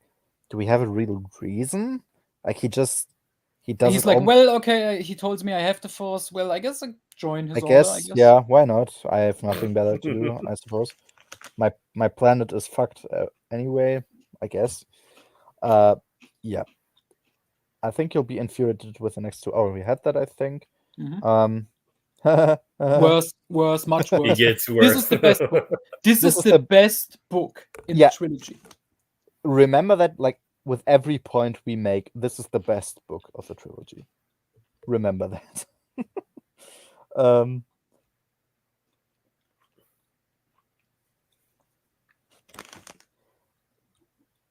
Yeah, sort of, but you are writing Leia to be a bitch to a ridiculous degree. Like, I get it that she feels uncomfortable. We had that in very well, actually, in, let's say, Truce of Bakura, that she's uncomfortable with even the thought of having children. Or, okay, that comes up later, Tatooine Ghost. But you're like, this level of lack of belief in Han specifically is a bit too much. Like, I'm sorry, it's not in character for her. Like, they bicker. That's of course their thing, and I think a lot of people don't know how to write a bickering people and just make them like hurl really hurtful comments at each other, like not playful but just insulting. Yeah, I can't agree with that. Yeah, it sounds like a very useful military technology that will never get mentioned again. Yes, they are. No, 6. There are 6 villains. But by the final book, we have to deal with 6 main villains. Like, let that sink in. Like 2 is already, like 2 is acceptable. 3 is stretching it already. 6, I don't know. Especially because 2 of them he brings in specifically, like, for no reason. He brings back Morith Dool in the final book, which no one was asking for. He makes one of the Twi'lek scientists a main villain because he steals the Death Star prototype. And what was the other one? Darla, Exar Kun's ghost, and Kip, who gets redeemed by the end. Yeah. This is too much to only to wrap up the stories of these and like their conclusions and the impact that they Fergan, the Imperial. Fergan, yeah, Fergan, we forgot. Like, there's so much to conclude. Like, what? Like, you don't have the pages to conclude that much if you're not willing to write like 500-page books each. Like, 6 is it's just too much. Like, sorry, yeah, it doesn't work really. Chapter 13. Chapter 13 is pretty uneventful. I mean, that's the chapter there, in which Han, Chewie, and Kip escape. Like, they escape from the from Skinksmax was the dude's name, like the assistant of Duel, and that's the only notable thing I think in that chapter. He had this weird weapon, which, like, it as far as I understood it, it shoots like 2 laser bolts, and they connect and explode basically. And the drawback of that blaster was that it's not accurate. Like, you just you just have to spray and pray because you don't really can make accurate shots. It's like, okay, if he had just a regular blaster, he would have killed Han, I guess. And he just survived because the blaster was literally inaccurate. I like it though. I like new weapons being introduced, but yeah, I also feel this is a blaster that I will read about one time and never again. So, yeah, but nothing really that horrible. Chapter 14, that was where Luke and Lando find out that Han is overdue on his return from Kessel, and they are both like, Luke is calm, but he's like a bit shocked, like, why wouldn't you tell us? And Lando was pretty fucking angry, and I liked that. I really liked that Lando seemed to be the most angry at being, like, not being exposed to this information. It still begs the question why Leia is so calm about this. I like that Lando isn't. I wonder why Leia is, but because Lando is a true bro. You get that in the new Rebellion, by the way. That's a great plot line. When they try to frame, I'm gonna spoil this a little bit. When they try to frame Han, Han doesn't even know about it because he's trapped in another place, like a smuggling ring. Oh yeah. And Lando, all alone, goes in to save his bro. Like, tell him, dude, this is going on. We have to do something. And Lando is literally risking his life because he knows an old enemy of his is there who wants him dead, and he still goes in. That's very good. And he almost drowns or something. He almost gets both of them almost get drowned, and their old smuggler friends turn against them. That's good, because I really liked that chapter. I felt like it was very appropriate for Lando to be like almost the most pissed off, even more pissed off than Luke was, really. I was a fan of that. Better than his wife. And more than his wife. Like, when Luke didn't, and that's what I added to that chapter, like, when Luke didn't return to Echo Base in Empire Strikes Back, she was really worried. Like, people were whispering to each other to not, like, upset her that they are talking about this. And here she's chill. She takes it on with so much calmness. Imagine this Leia in The Empire Strikes Back. I love you. Fine. He's probably chilling out there. Yeah, it's warm. It's the warmest winter of Hoth so far. Probably enjoying himself, having a little picnic. Who knows? Yeah. Oh yeah, Luke just doesn't want to go to the rebellion. He wants to hang out with Wampas and, like, I don't know hunt Tauntauns or something. He probably got drunk with a bunch of other rebels. Yeah, like that's also a weird thing. Like he went to Kessel to meet his buddies. Like Kessel is a prison planet. What are you talking? I mean, he was a smuggler. All his friends are in prison, probably. I Leia guess, is pretty like, racist. It is like, hey, that's not fair. Like not all Kessel people, but this is like as if the Imperial prison guards were like, oh yeah, sure, Han Solo, Republic war hero, come in and drink, have a drink with your buddies, do a line of space cocaine. So chapter 15, I think that was also pretty uneventful. Like we sort of talked a bit about like the what Kip's force abilities are. They are a bit vague, I believe they were, but it's fine. Like a bit of building up. I like that. Yeah, and that's when I said, like, although I believe that Leia is the worst one in this, like the worst character in this in this book, like the writing of Han seemed like he had a vendetta. Like it felt very vindictive. Like just make him lose all the time. He gets captured. He gets tortured by all these different people throughout the entire book. Like I think there's like 2 chapters in this book where Han isn't in captivity, which is sort of nice, I guess. But yeah, nothing really happening. Chapter 16, I think that also was rather uneventful. It was we had Winter interacting with the twins a bit, and like the twins really love Winter because she basically is their mother, and Leia is also, I think Leia is also a bit jealous of that. Yeah, that's a plot element. Yep, and I like that. It's it's not really a part of Jedi Search, so to speak, but I like that. It's understandable characterization.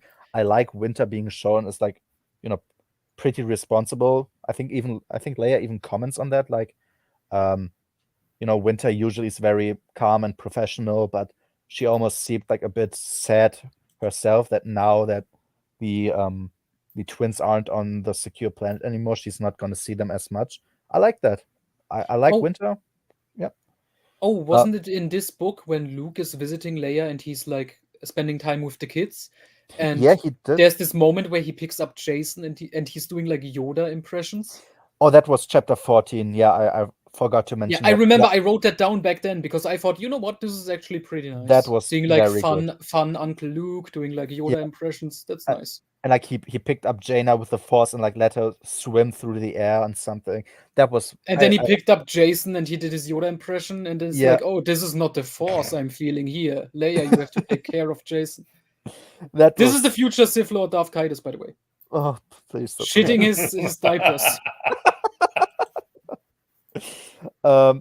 Yeah, and it was also exactly. It was the chapter where Leia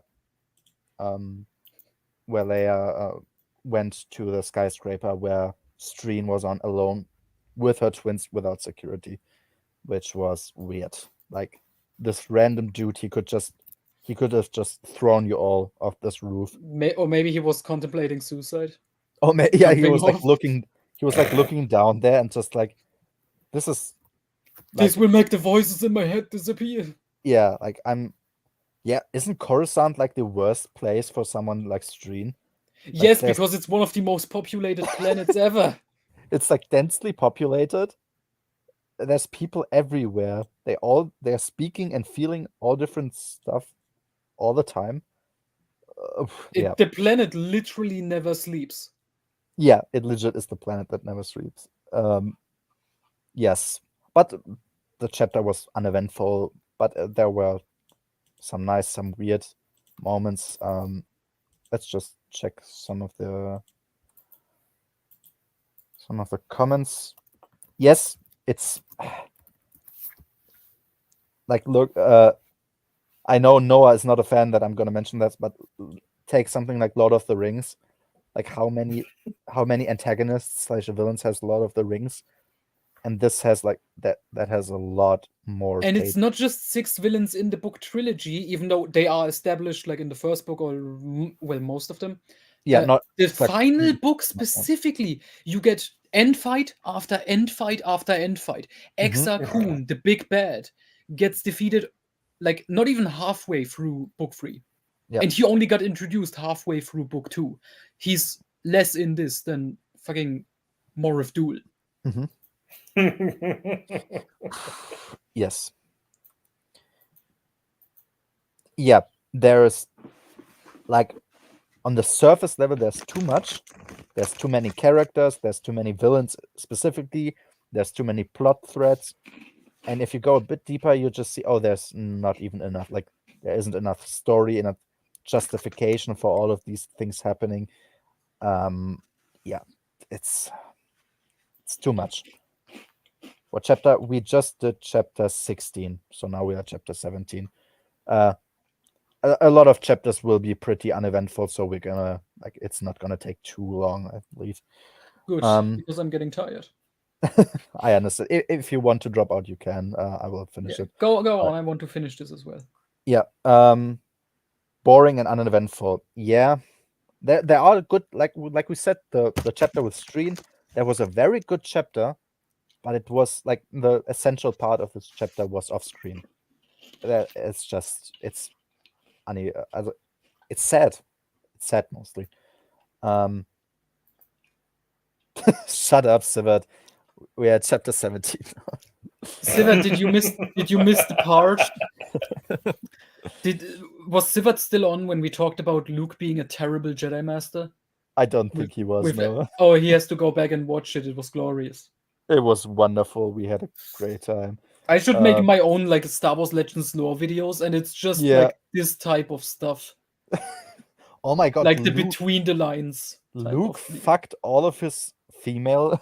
He fucked many of his female students. He forced his class to swim naked underground.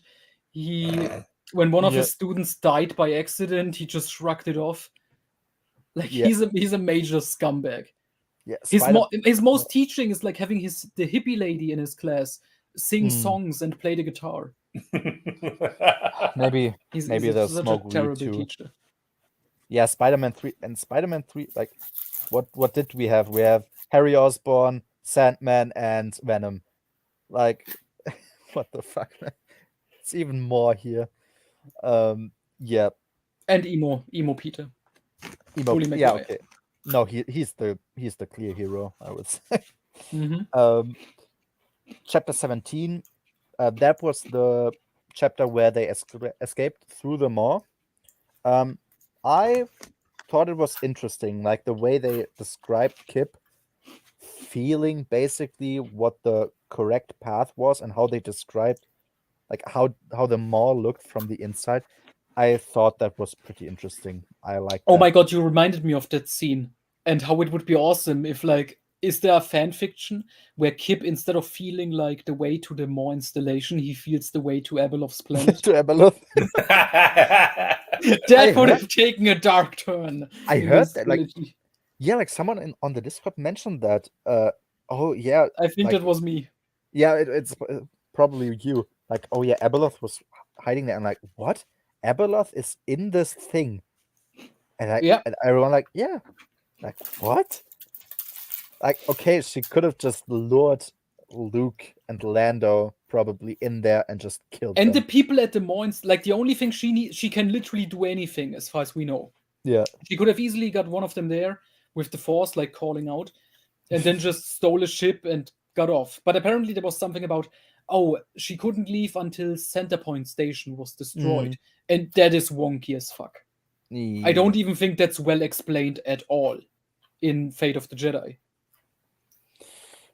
That sounds very wonky. Yeah, I think it's hand waved because there's another station like somewhere in the mall. Sinkhole station. Yeah, and when Jason blows up the fucking center point, that destabilizes the but station.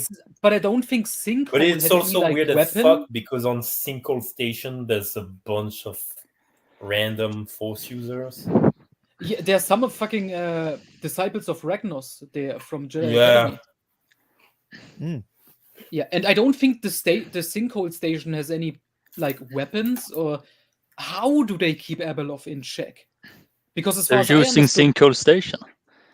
But in what way? As a weapon to keep her in? No, it's keeping because isn't the Maw just a bunch of black holes? Yeah. So they're like keeping the black holes together, so that there's no way to get to the planet. Is that actually explained that way? Because it might just be my headcanon.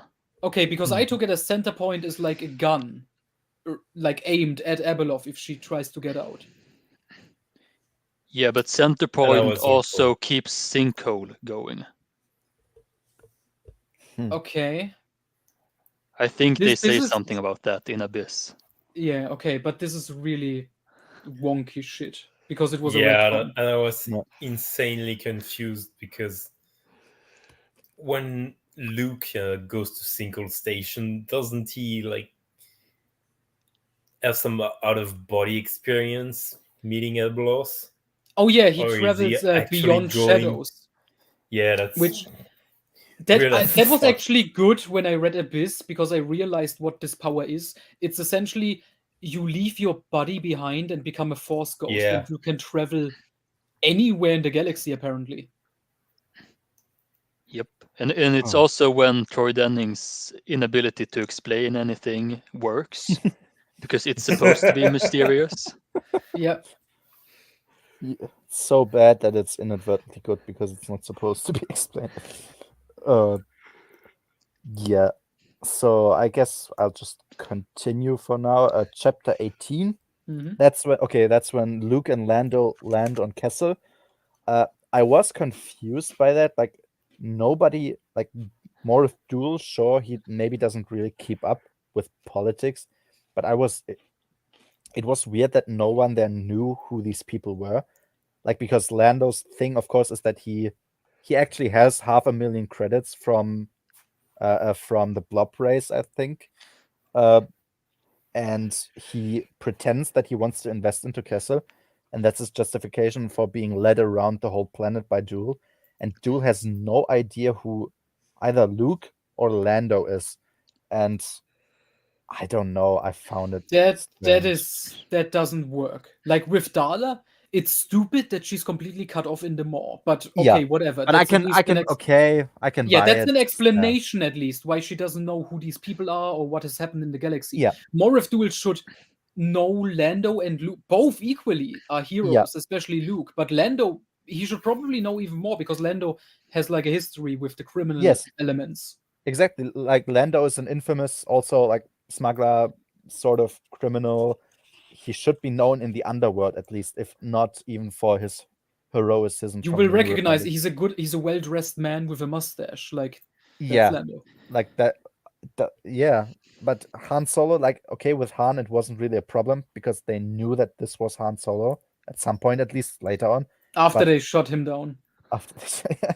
But they have no idea who he is. Like, if he or who Luke is, which is even worse if we consider stuff like Shadows of Mindor. Luke, he gets movies made about him. Galaxy famous. It's because it's like if Tom Cruise visits your junkyard. Or like Tom Cruise went to like Afghanistan basically, and no one knew who he was. Like who is he? I don't know. Let's show him around our camp. Like here's everything. Because if he knew who these people were, none of this would have happened. And this is why the Crystal Star is better, because when Luke is going on that crashy station, he's using the Force to make people like look at him different, to disguise his face with the Force. This would have worked here. Like, make one single line would have been enough. Like, oh, he used the Force to, like, I don't know, influence. Or does it like Luke does it in Hand of Thrawn, put on a fake mustache and a wig? Like Clark Kent. That's literally what he did in Hand of Thrawn. It was amazing. Nice. But it's like one single sentence can immediately cover that, but I guess he did not. Yes, so one of the things that Lando, like in his fake attempt to invest into Kessel, wanted is like to get shown the balance of the mines, and he like R2D2 gets access to like their console to like search through it, and it was obvious that he didn't actually want to search for that. I mean, in the end, R2D2 didn't find anything, so it was like inconsequential. But I find it weird that he would just like let random people go to his computer, like just pull out a hard drive, put it on there, and let him read it. But yeah, it didn't matter ultimately. Oh, Anonymous Gamer, quick, his latest comment. I have to respond. Crystal Star is a masterpiece. I highly recommend it. And it's so much better than the Jedi Academy books. Yeah. Yeah. I agree. Yeah, Abeloth is basically like Star Wars Cthulhu or something. I don't know. Oh god, I remember her plot in Fate of the Jedi with the politics. It was so stupid. Because I guess. I think it's because he actually invests his money into Kessel, which is actually mentioned up until like Fate of the Jedi, the first book, Outcast, is all about, I need Han and Leia's help on Kessel, the planet is exploding. He gets Nien Nump in as a business partner for Kessel. Oh, that's cool. That's nice. Yeah, so and yeah, there was this little scene where like Duel was talking with one of his guards, like who was chasing Han, Chewie, and Kip when they escaped, and he's like, "Oh yeah, some big Wookiee escaped," and like that's basically the only reason why Luke and Lando are very suspicious. And if this dude didn't mention the Wookiee, I mean, whatever. It's a small thing, but it was weird. So chapter 19. I'm afraid we will talk a bit about this because it's the chapter that Darla is introduced in. Oh no. So the first confusion with me was, why does Tarkin have a research station in the Maw installation that Palpatine would not know about? Like, why would he even want to have that? It doesn't seem like he had his own specific motivation, like to usurp the Emperor. He just wanted to make these super secret weapons. But we know that Palpatine likes big weapons. Like he had 4 super weapons up to this point. And the confusing thing is, these books kind of imply that Palpatine didn't know about the installation. Exactly. Because they didn't get any news or anything. But they also mentioned, we developed the World Devastators. Yeah, and which I guess you can say maybe they did that way before Dark Empire, like way before. Yeah, but still, that's wonky. Do you like that Qui has major influence on the Death Star? I like that. And doesn't in Darksaber? Sorry. Mm-hmm. Yeah. No. In Darksaber, like there's the scientist guy that was revived by Palpatine. Oh, Bevel Lemelisk. Yeah, wasn't he associated? He gets mentioned. Yeah, he gets mentioned. He was one of the architects, and he was like Qui's instructor or something. So yeah, that's the continuity there is still there, but so there's no way Palpatine didn't know. Yeah, which means he just didn't use it during Dark Empire. He could have used the fucking Sun Crusher. The Sun Crusher was operable. Like it gets explained that the only reason they didn't was because this like Twi'lek bureaucrat who like just slowed down the process. But the Sun Crusher is operable. Like imagine during Dark Empire. Okay, admittedly you had the World Destroyers or whatever, and you had the hyperspace Death Star. Oh, the Galaxy Gun. The Galaxy Gun, yeah. Oh my god, imagine Dark Empire 1, World Devastators, Dark Empire 2, Galaxy Gun, Empire's End, the Sun Crusher. That would have been quite something. Yeah, that would have been but it would have been really useful, and there's no reason. There's the implication that this is hidden and a secret from the Emperor, but there's no reason to do so. Like, Tarkin isn't a traitor, so that doesn't make sense.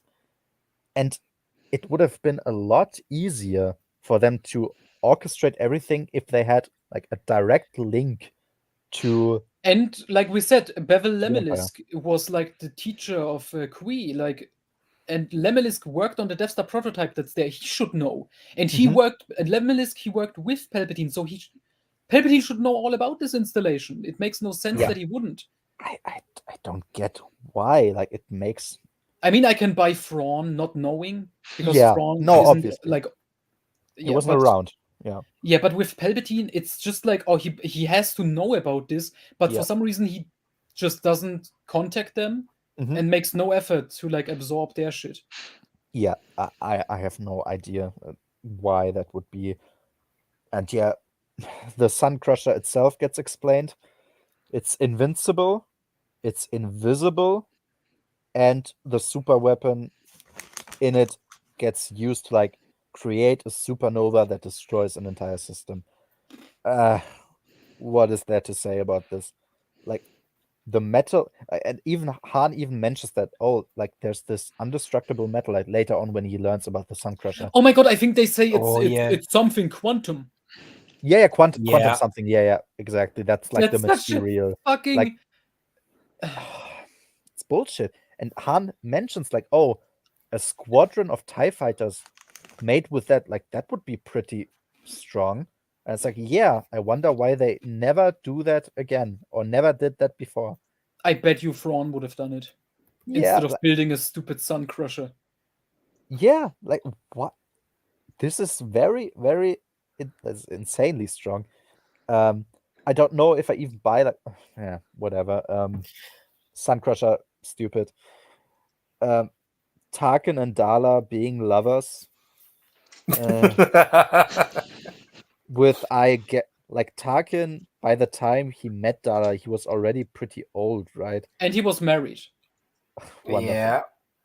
And they had an affair. You should read the Death Star novel by Reeves and Perry. It's excellent. I will do that. Because it retcons Dala's entire character by explaining that she literally has brain damage. That is wonderful. I love that. Yeah, because and this is something we have to talk about Dala. I just want to point this out. I legitimately don't know what Kevin's intentions were, because I kind of get the feeling he knows Dala is a joke.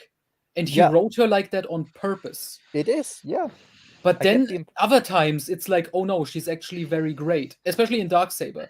He mentions like, Dala was great in her class and everything. And Tarkin saw the potential in her. And Pelion even says, she's very capable and blah, blah, blah. But then we actually see her in action and she's fucking terrible in everything. Yeah. But she has some good scenes in Darksaber, I think. Yeah, when she murders the Imperial warlords, but that's pretty bad. Yeah, that was pretty based. Yeah, but otherwise, I get the feeling, oh no, this is a joke character. Like, here's this. She's the exact opposite of Thrawn, and it feels like it's on purpose. Like Thrawn was different from Imperials because he was an alien. I also want an admiral who's different. Okay, it's a woman. Thrawn was highly intelligent, more than any Imperial. Okay, my character is dumber than any Imperial we have ever seen before. Dala is literally Dala was literally casting couch. Yeah. Dala is literally casting couch. She would not be there. Yeah, exactly. And that's her backstory. How did Thrawn get empowered? How did Thrawn get into power despite being an alien and racism and stuff? Because he's really capable and shit. Yeah. How did Dala get her position? Casting couch. She fucked Tarkin. She fucked Tarkin of all people. Yeah, like she made basically, and then she gets angry when people point it out, and she executes the people who say it. She only get her job. But it's literally true, and she keeps fantasizing about it. Yeah. Dala is the biggest slut in Star Wars. Can we talk about that? Especially by the time of Fate of the Jedi, the amount of lovers she had. She fucked the Boffin Boba. general from the Galactic Alliance military. Oh, and the Delicious Vaughn from Planet of Twilight. And Boba Fett. Oh, no. Why? So yeah, Dala fucks everyone. Yeah, I remember. I don't know if it was... She fucked a Bothan? Yeah, she did fuck the Boffin, the Admiral of the Galactic Alliance. Oh, yeah. The Bothan? Buatu, yeah. Oh. They had an affair and everybody knew she's about a furry. Maybe she can have like a fan She's also a club MILF at that point, because I'm pretty sure it said like she had a bunch of children with Legis Vaughn. one of her other ex-lovers. Maybe she can like make a fan club with Gavin and just talk about how wonderful furry sex is. But literally later on, she fucks Boba Fett and Boba becomes her bitch. And Boba breaks her out of prison when she asks him for it. Oh no. Why? Yeah. Remember this when you're reading the Academy trilogy. This woman becomes fucking chief of state. Yeah. She becomes the ruler of the galaxy. I loved it when you pointed it out. Like, imagine Osama bin Laden survived and he now became US president. Yep. That's exactly it. Yeah, I think it was either in this chapter or in one of the next ones with Dala. Like, she's looking at some stormtroopers and she comments on them like, oh, she knows they look hot under this uniform, but basically like her memory of Tarkin was enough. It's like, okay, thanks. Yeah, Peter Cushing, I mean... Admittedly, it's Peter Cushing, but... And then now insert a picture from the Disney canon with shirtless Tarkin. Please not. Yeah. Dala has a team of 180,000 people, plus the scientists. How the fuck does she stay for 11 years there? Like, how does she feed these people? Where does she get medicine from? Spare parts, construction, fuel? Yeah, and she has a bunch of Wookiee slaves. Yeah. Where do they come from? These motherfuckers probably eat a lot, like, to just function at, like, lowest capacity. Maybe they grow stuff. We are never told. Perhaps, I guess. I also don't know. I know this is a stupid question, probably. Doesn't she have she has 4 Star Destroyers flying around. Yeah. Why? Yeah. Like, wouldn't you just park them? Yeah. Until you need them? Like, if they don't move and you're in the vacuum, like, they wouldn't move in any way. Like, unless you don't have to waste fuel. Yeah, unless there's, like, gravity. But I think they are operable. Like, they are just in fighting mode, basically, more or less. Which I don't understand, really. And yeah, the staff should definitely be clinically insane. Like, they've been 11 years there. Surrounded by black holes. Surrounded by black holes and Dala. Like, imagine that. And constantly horny Dala. Oh. Yeah. I imagine her office has, like, a bunch of pin-up pictures of Tarkin.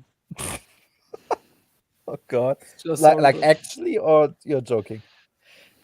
I can picture her actually having, like, holographic images of Tarkin there. Probably, yeah. Like, I mean, we know Isaini Sard has, like, a little statue of Darth Vader in her office. Of Vader? Really? That's real. That's in the Mara Jade by the Emperor's Hand comic. When she talks to the captured Mara Jade, and Isard has just, like, a little statue of Vader on her office desk. Yeah. It looks like an action figure. Nice. Why not? I guess they would make action figures about him. Yep. Yeah, the Death Star design is by Kui. Like, also by Kui. I mean, everyone designed the Death Star at this point. Yeah, I get. Okay, it's a retcon now. Whatever. Weird. Yeah, Dala built a fake. Like, when she was in her training, she built a fake internet persona, and, like, wrote a blog. And Tarkin read that, and that's why he chose her. Basically, she wrote some blog. And something catfishing is going on there. I guess, yeah, it's somewhat catfishing. Yeah, I mean, it is literally catfishing because how old was Dala? Oh God, I don't know. Because I'm just thinking, like, they have this internet correspondence, and I'm just thinking if she was underage, this would make a great, like, Chris Hansen bit. Like, Tarkin is paying off Imperial CPS to not get arrested or something. Yeah, Han was tortured with, like, spasming. I don't. It was funny. I guess spasming is very uncomfortable, and it could be torturous to be subjected to that. It was weird because he, like, immediately spilled all of the beans, to basically get Dala to a level of a normal Imperial. At this time, who knows everything that happened. Talked about the truth at Bakura, as we mentioned. Yeah. Unfortunately, not his courtship of Princess Leia, but yeah. He did that earlier. Yes. But I'm legit surprised that Kevin didn't write, like, talking about the Dark Empire situation. Like literally just mention Dark Empire. Why not? The Rise of the Dark Empire. Chapter 20. That was Fergan coming to Coruscant. I have no is idea. it the famous dinner scene? Yeah, it was the dinner scene, the famous dinner scene. Yes. I have no idea. First of all, I have no idea why they tried to make an alliance with him. He's clearly not interested from the very beginning. Like, and isn't he operating an Imperial military base anyway? yes. Yeah, the biggest one remaining in the galaxy. He has stormtroopers with him. Like, what do you like? He's not gonna like. Did you do this with Tarkin before you attacked him? Like, oh, just come here. Let's negotiate. Why not? Do you want to join the rebellion? No. Why would I? I have no idea. So he's allowed to threaten Leia. He's allowed to demand being taken, like, through the Imperial Palace and all of the Imperial buildings that are left on Coruscant. He's allowed to perform his own security checks to the party they are on. I guess that's something just he's allowed to do. And then he dumps a drink in Mon Mothma's face, and he just walks off. Like, is this when that happens? This is chapter 20, yeah. But they haven't established the other thing, right? I don't know what you mean, so probably not. Okay, the aftermath of spilling the drink on her. Oh no, that happens in the next books. I think it's like a twist surprise revealed in book 3. It's not a twist because everyone can guess immediately what happened. Mm-hmm. No, you wanna know? It's not a spoiler. It's the plot line. It's Mon Mothma gets sick after this. What? Oh. Yeah, she gets sick. That's a big plot line. Mon Mothma is dying with a sickness after this, and everybody can immediately guess why. But Kevin treats it as a big surprise at the end of book 3. Oh, that's almost cute. I don't know. Yeah, I don't know. And he's just allowed to walk off. Like, he doesn't elaborate further.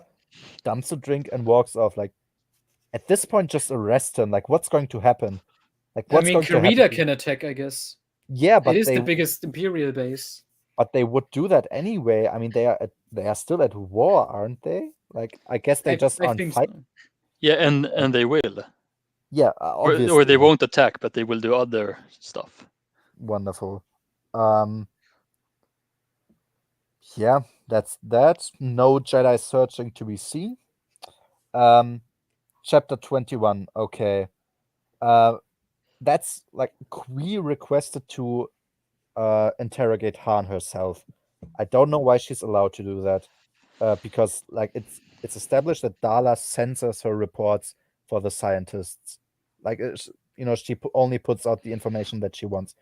I don't know why she lets her be alone with him, or like with one guard who they can, of course, then defeat. Yeah, I don't know. Qui again mentions that she has been a major part of the Death Star. And also her like being so naive about it, like her not. I think that's a bit later, like her mentioning that she thinks the Death Star was used to like split open dead planets to get the resources.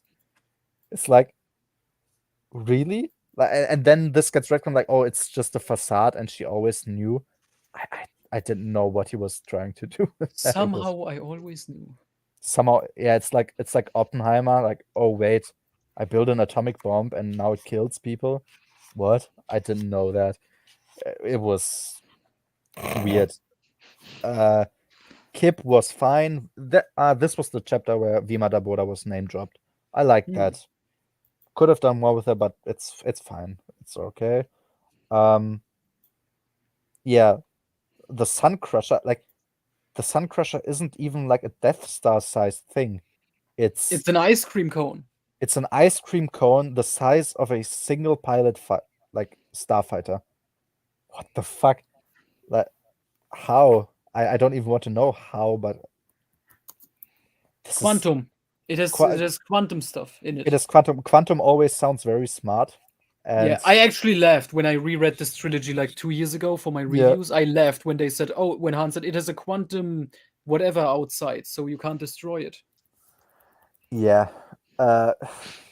It's just, again, like, KJ makes his characters make stupid shit, but then also acknowledges that it's stupid and treat it like it's a smart way of writing it. But no, they're like these characters are not just canonically stupid. No clue what to make of that. It was what it was. 22. It was pretty lucky.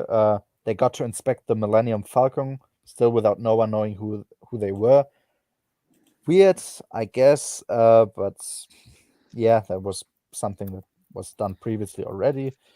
Yeah, Joel could have sent. Yeah, like if Joel would have known who they were, he could have just sent off the Falcon off the moon, like park it on the other side, wait till they're gone, and then fly it back, and they literally have no clue what has happened. Then that's then there's a fight. Like Joel gets grabbed by Lando, still manages to pull out a blaster. Luke like throws Joel away, but then Joel manages to walk out of the Falcon and run off. Like, why not pull him towards you? Then you have him, and then you can fly out without anybody probably attacking you. I don't know. I suppose it's so that Joel remains on Kessel and is a further antagonist in a later book. Yeah. Yes, and there was one thing. R2-D2 went to the co-pilot seat of the Falcon, and that's where he managed to override like the door of the hangar, where he managed to escape. I was confused that was something you could do, like control the hangar from your own like fighter, but I guess that's something that's possible. Yeah. Weird. Let's just do a few comments. I don't think there's a lot of that. Darksaber, the only good book that KJ ever wrote. I mean, yeah.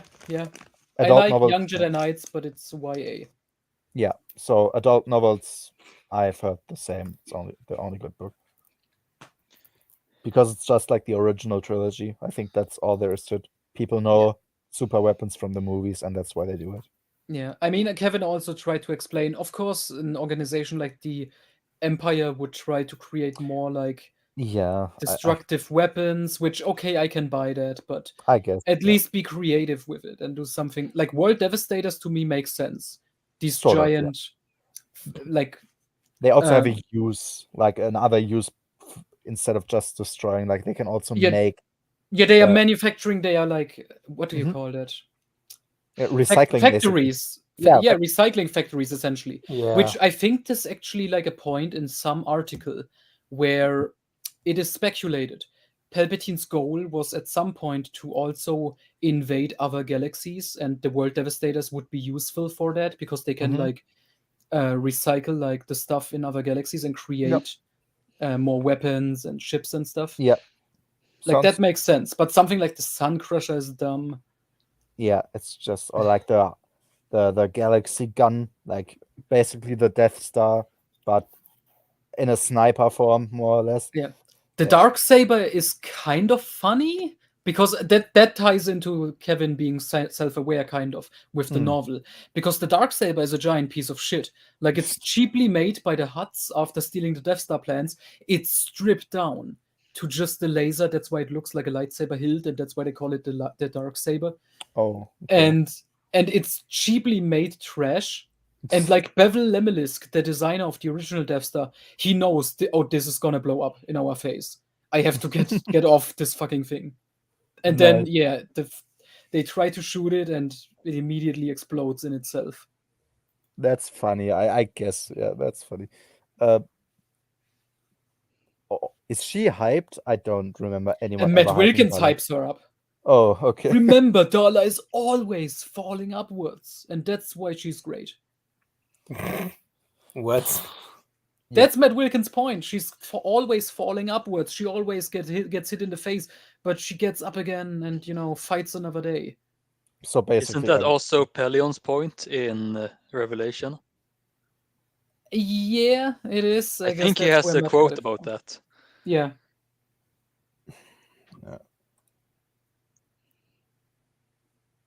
Yeah, it makes sense that she would like admire Vader and Palpatine, but she literally has an action figure of him on her desk. Yeah.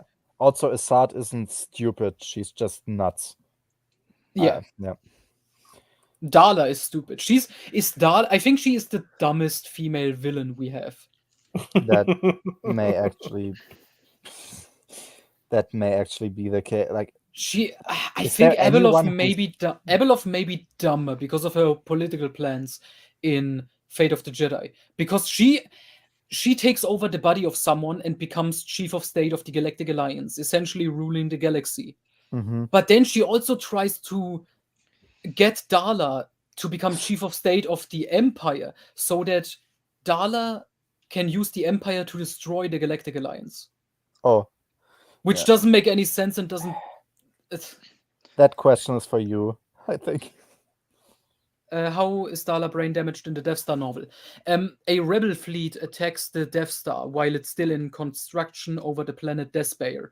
And Darla, who isn't supposed to be there, she's visiting Tarkin. You know, they're having a secret affair. And Darla is in the middle of the action on her ship. And her ship gets attacked. And there's like it gets shot at the bridge. And a piece of the metal or something gets stuck in her brain.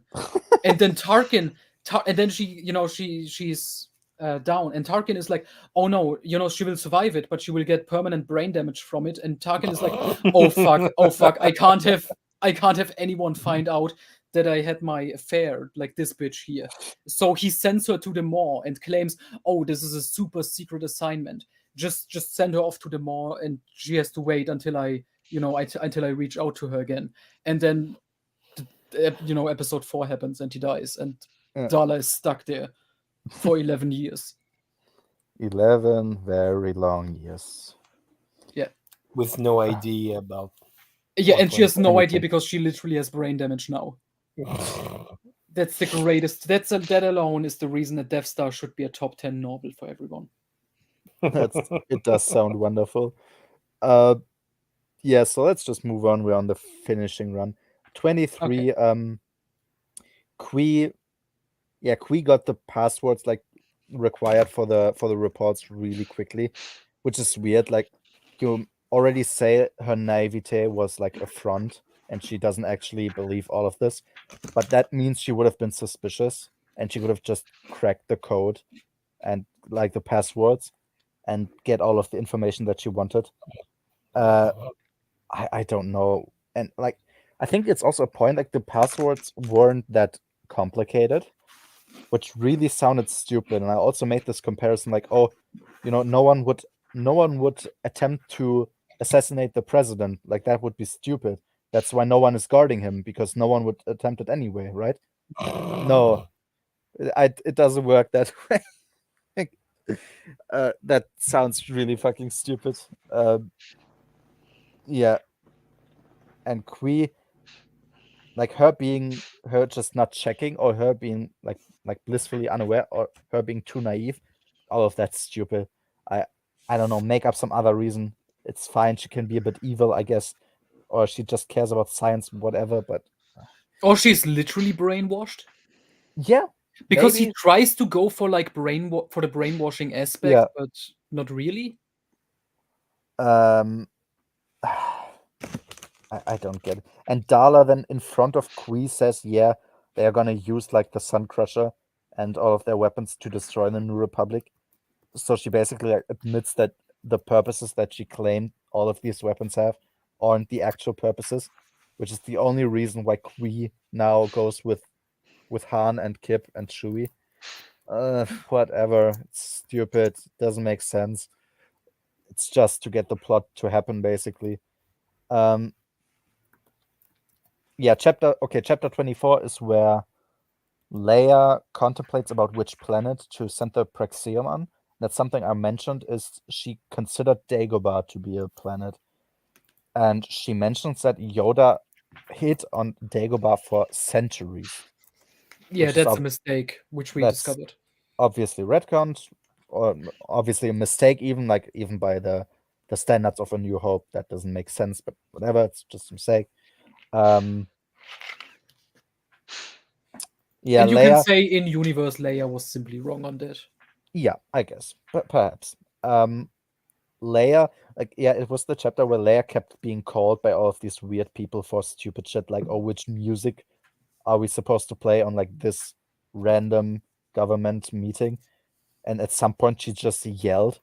I thought it was funny. Like, she just get like called the 10th time and she yells to nobody. Just it was fun, I guess. And oh yeah, there was this I don't remember it being mentioned that much. The Gorman massacre, that basically was like the catalyst for Bail Organa like to become part of the rebellion. I don't know if there's anything about that really, other than being mentioned. Yeah, I have to double check. That's important for my chronology. Gorman massacre. Yeah, Ghorman, Gorman massacre. Apparently, it was like a pretty big deal, and it made a lot of, so Mon Mothma and Bail Organa apparently had like this rivalry, but that was like an instigator for them to work together and try to basically subvert the Emperor and work against him. The Gorman massacre was an incident committed by Captain Wilhuff Tarkin circa 18 BBY. Mm-hmm. Oh, it has the picture of the terrible Tarkin from Revenge of the Sith. Yeah, no, it seemed interesting, but just not something I remember. Like, I think I. Oh my god, it's mentioned in the Princess Leia diaries in Star Wars Tales. Also in the Han Solo trilogy by A.C. Crispin. That's what I didn't even remember that being like, it was probably one sentence or something and not really a big point. Would have been interesting, but we're never gonna hear about that really. Oh god, I have to save this picture of Tarkin. It's cursed. It's the one from the Revenge of the Sith Tarkin with the horrible prosthetic face. Oh, I don't. It was still better than CGI Tarkin, but still cursed. No, that's not better than the CGI Tarkin. Oh yeah. Oh god. That one is way worse. Just get an actor who looks similar to fucking Peter Cushing. I know he had a weird face shape, but you can get someone. You can make it work somehow. He looks like the Rebels Thrawn with this face shape. True, yeah, a bit like this, very angular. Yeah. Now imagine his face is blue and his eyes are red. But with pupils, not without. Oh god. Chapter 25. Yeah, still Quees again allowed to interrogate Han. Yeah, that's where they escape. So there's only one guard following her. I don't know why. She's 180,000 people on this fucking ship, or like in this whole system. Just send a few with her, whatever. No camera observation. That's something I wanted. They just get to run and they recognize it like really late, but it's like the most valuable prisoner basically, or like the only prisoner. Seemed weird, but okay, whatever. Yeah, and why didn't they just kill Kip immediately? Why make an official execution? Just kill him, whatever. No one's watching. It's just Yoon. The public isn't because even they have nothing to do on the days. Yeah, basically. They need some entertainment. Yeah, like it builds up the anticipation because they have no fun otherwise. So like, oh, whatever. But also, like, what are they doing during the days?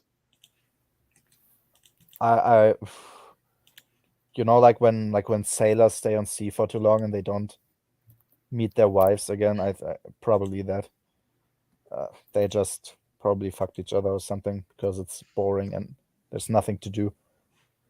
Yeah, they said even like they were bored of the libraries they had there because I don't know, they probably read through all of it after 5 years.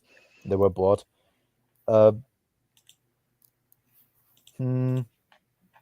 Chapter 26, nothing to say really. We left Kessel finally. Duel complained that he lost Han. I thought that was weird because I would assume he thinks that Han is dead because he flew in the Maw. Yeah, nothing to say really other than that. chapter 27.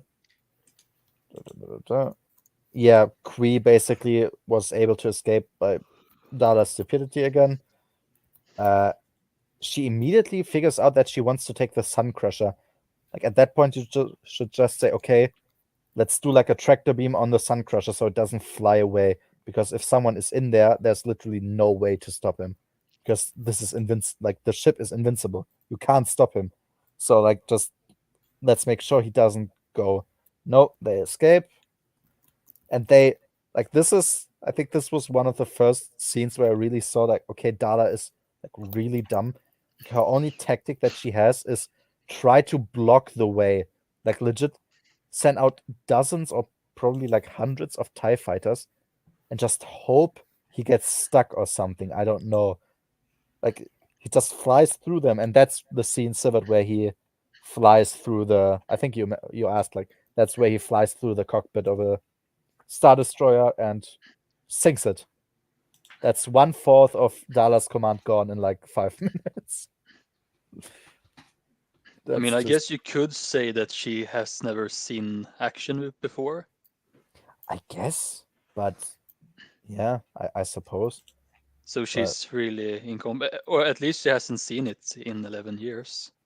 Yeah, but she should think that, okay, there's the possibility that someone like has a stupid idea and just goes on this ship and flies away. And we need to have some plan, like what do we do when this happens, because it's invincible. But yeah, whatever, like sure, I guess. Yeah, chapter 28, Dala cried when she saw her because she lost the Sun Crusher. She just like she's on a bridge with other people, right? But she's just crying. I don't know if this was KJA secretly being based and saying that, okay, women are too emotional to be leaders. They just start to cry when they lose. I guess that was it. Yeah, like I said, he seems to make Dala a joke on purpose. Yeah, it always makes me wonder, like, is he self-aware and he just doesn't get that his book is still shit even though he is self-aware? Or isn't he self-aware and he legit thinks this is good? I have no idea. Like, I guess because he later on is self-aware, you could assume he always was, but I really don't know. It's weird. I think this scene was him trying to make her like sympathetic or something. I guess. Well, that's an epic fail. I mean, I haven't read it in a while, but the sense I got was that it's her life, work, and everything fell apart in front of her, so you're supposed to feel sorry for her. Imagine if Zahn tried that with Thrawn and he just starts crying at Bill Bringy or something. He just cries. And Pelion also cries, like they have a bro hug, like crying. And all of the people are instead of like at the end of Heir to the Empire, instead of him saying, "Oh, don't worry, this is only one step. We will get him next time." Thrawn just breaks down crying. Just cry. No. It was so artistically done. Yeah. So I said, maybe KJ has a bit of brain left. Like, she has been on a casting couch. She's delusional. She's incompetent. Emotional. She's a woman. She's a woman, obviously. She masturbates to her dead lover. And that's what she mentions too. Like, she says like, oh, if Tarkin was there while she fucked up that bad, like she imagined that he would hit her in the face. And she wants it? It sort of sounds like, okay, you had an awakening at some point, and that's what you like, I guess. It's like, okay, yeah, I guess Tarkin would have punched you in the face. Maybe they're trying to make her seem unstable, which would make her more dangerous with the Death Star in her hands. He did a very good job at doing that. I will give him that. Yeah, Dala points out that she lost a fourth of her command in 5 minutes. It was so funny. And then that's where I think she talks to like the Twi'lek guy, and she says that she will leave them behind. Why? I have no idea. Like, I don't think it takes any maybe to just immediately be able to go away instead of having to wait for them to come on, I guess. But yeah, she talks to him. He's confused. And then she pulls out her blaster and points it at his hologram. And like all the people are around her, and she pulls out the blast. It's like, what? And she even mentions like, oh, she really wants to shoot, but she doesn't want to damage anything on the ship. Okay, I guess she threatened a hologram then. That's like I said, unstable. Unstable, yeah. Like she's clearly not quite there. The construction engineers are sent to death. I guess she doesn't need them. They could be useful, but whatever. And chapter 29, the last one finally. Yeah, so the Republic is like researching the Sun Crusher. I said, please just destroy it, or like find a counter and then destroy it.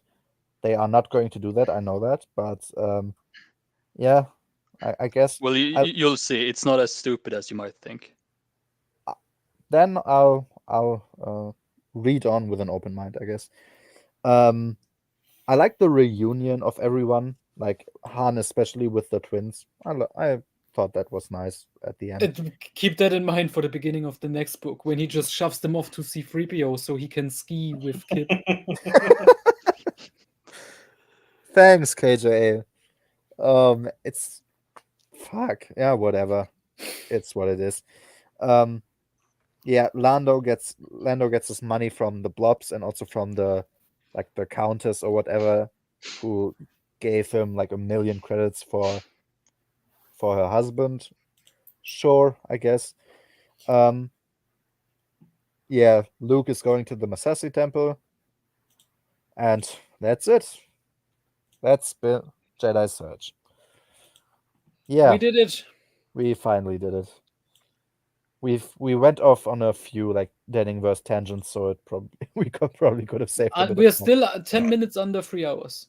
Yeah, so nice. Let's go through the comments quick. Yep. So yep. That was the only way to do it. It's funny, I have to say. Yeah. New Republic era sounds like it pretty much boils down to the New Republic fighting with the Imperial Remnant right up until the Yuuzhan Vong invasion. Not really. They stop in Hand of Thrawn, and then Young Jedi Knights is different stuff going on. Yeah, so... And I mean, basically the fight against the Unified Empire ends with Darksaber after Pelion gets in charge. Yeah. Because then you got like New Rebellion is a Dark Jedi uprising. Black Fleet Crisis is a uprising from an alien species, and Corellian Trilogy is an uprising by the Corellian assholes. So no Empire to be found in those stories. So it's more nuanced than just a New Republic against Empire. Yeah. So yeah, the New Republic mostly seems to fight against itself by trying to kill Han or something. She literally doesn't have any other tactics. She could have just, the moment she noticed that they were gonna take the Sun Crusher, she should have booted up her fucking tractor beam so that they at least can't fly away. But yeah, once it started, you have no counter because the ship is invincible. So she only threw all of her ships against it in the hopes of blocking it. Didn't work, obviously, because Han escaped. Yeah. I guess, yeah. That's a very nice conclusion to this stream, I would say. It sounds vapid and meaningless. Yeah, and it's a reminder. This is the best book in the trilogy. Yeah. And they get worse with each book. Yeah. I don't know about that. Two and 3 are basically equally bad, I'd say. Yeah. I mean, 3 for me is bad because it has so many boss fights against 6 main villains, and it also has the stupid Death Star prototype fighting against the Sun Crusher surrounded by black holes bullshit. Also, Kip Durran breaking literally every single bone in his body. Oh god. But that sounds fun. Yeah. And 2 has Luke being committing incompetent. genocide. What does the second one have? Luke being incompetent. He's always incompetent. We talked about this. You have to go back later and check. when we mention it. Luke is a terrible teacher. No, Yeah, I was there. He's terrible in Young Jedi Knights too. Yeah, when he Tenel Car's arm. Yeah.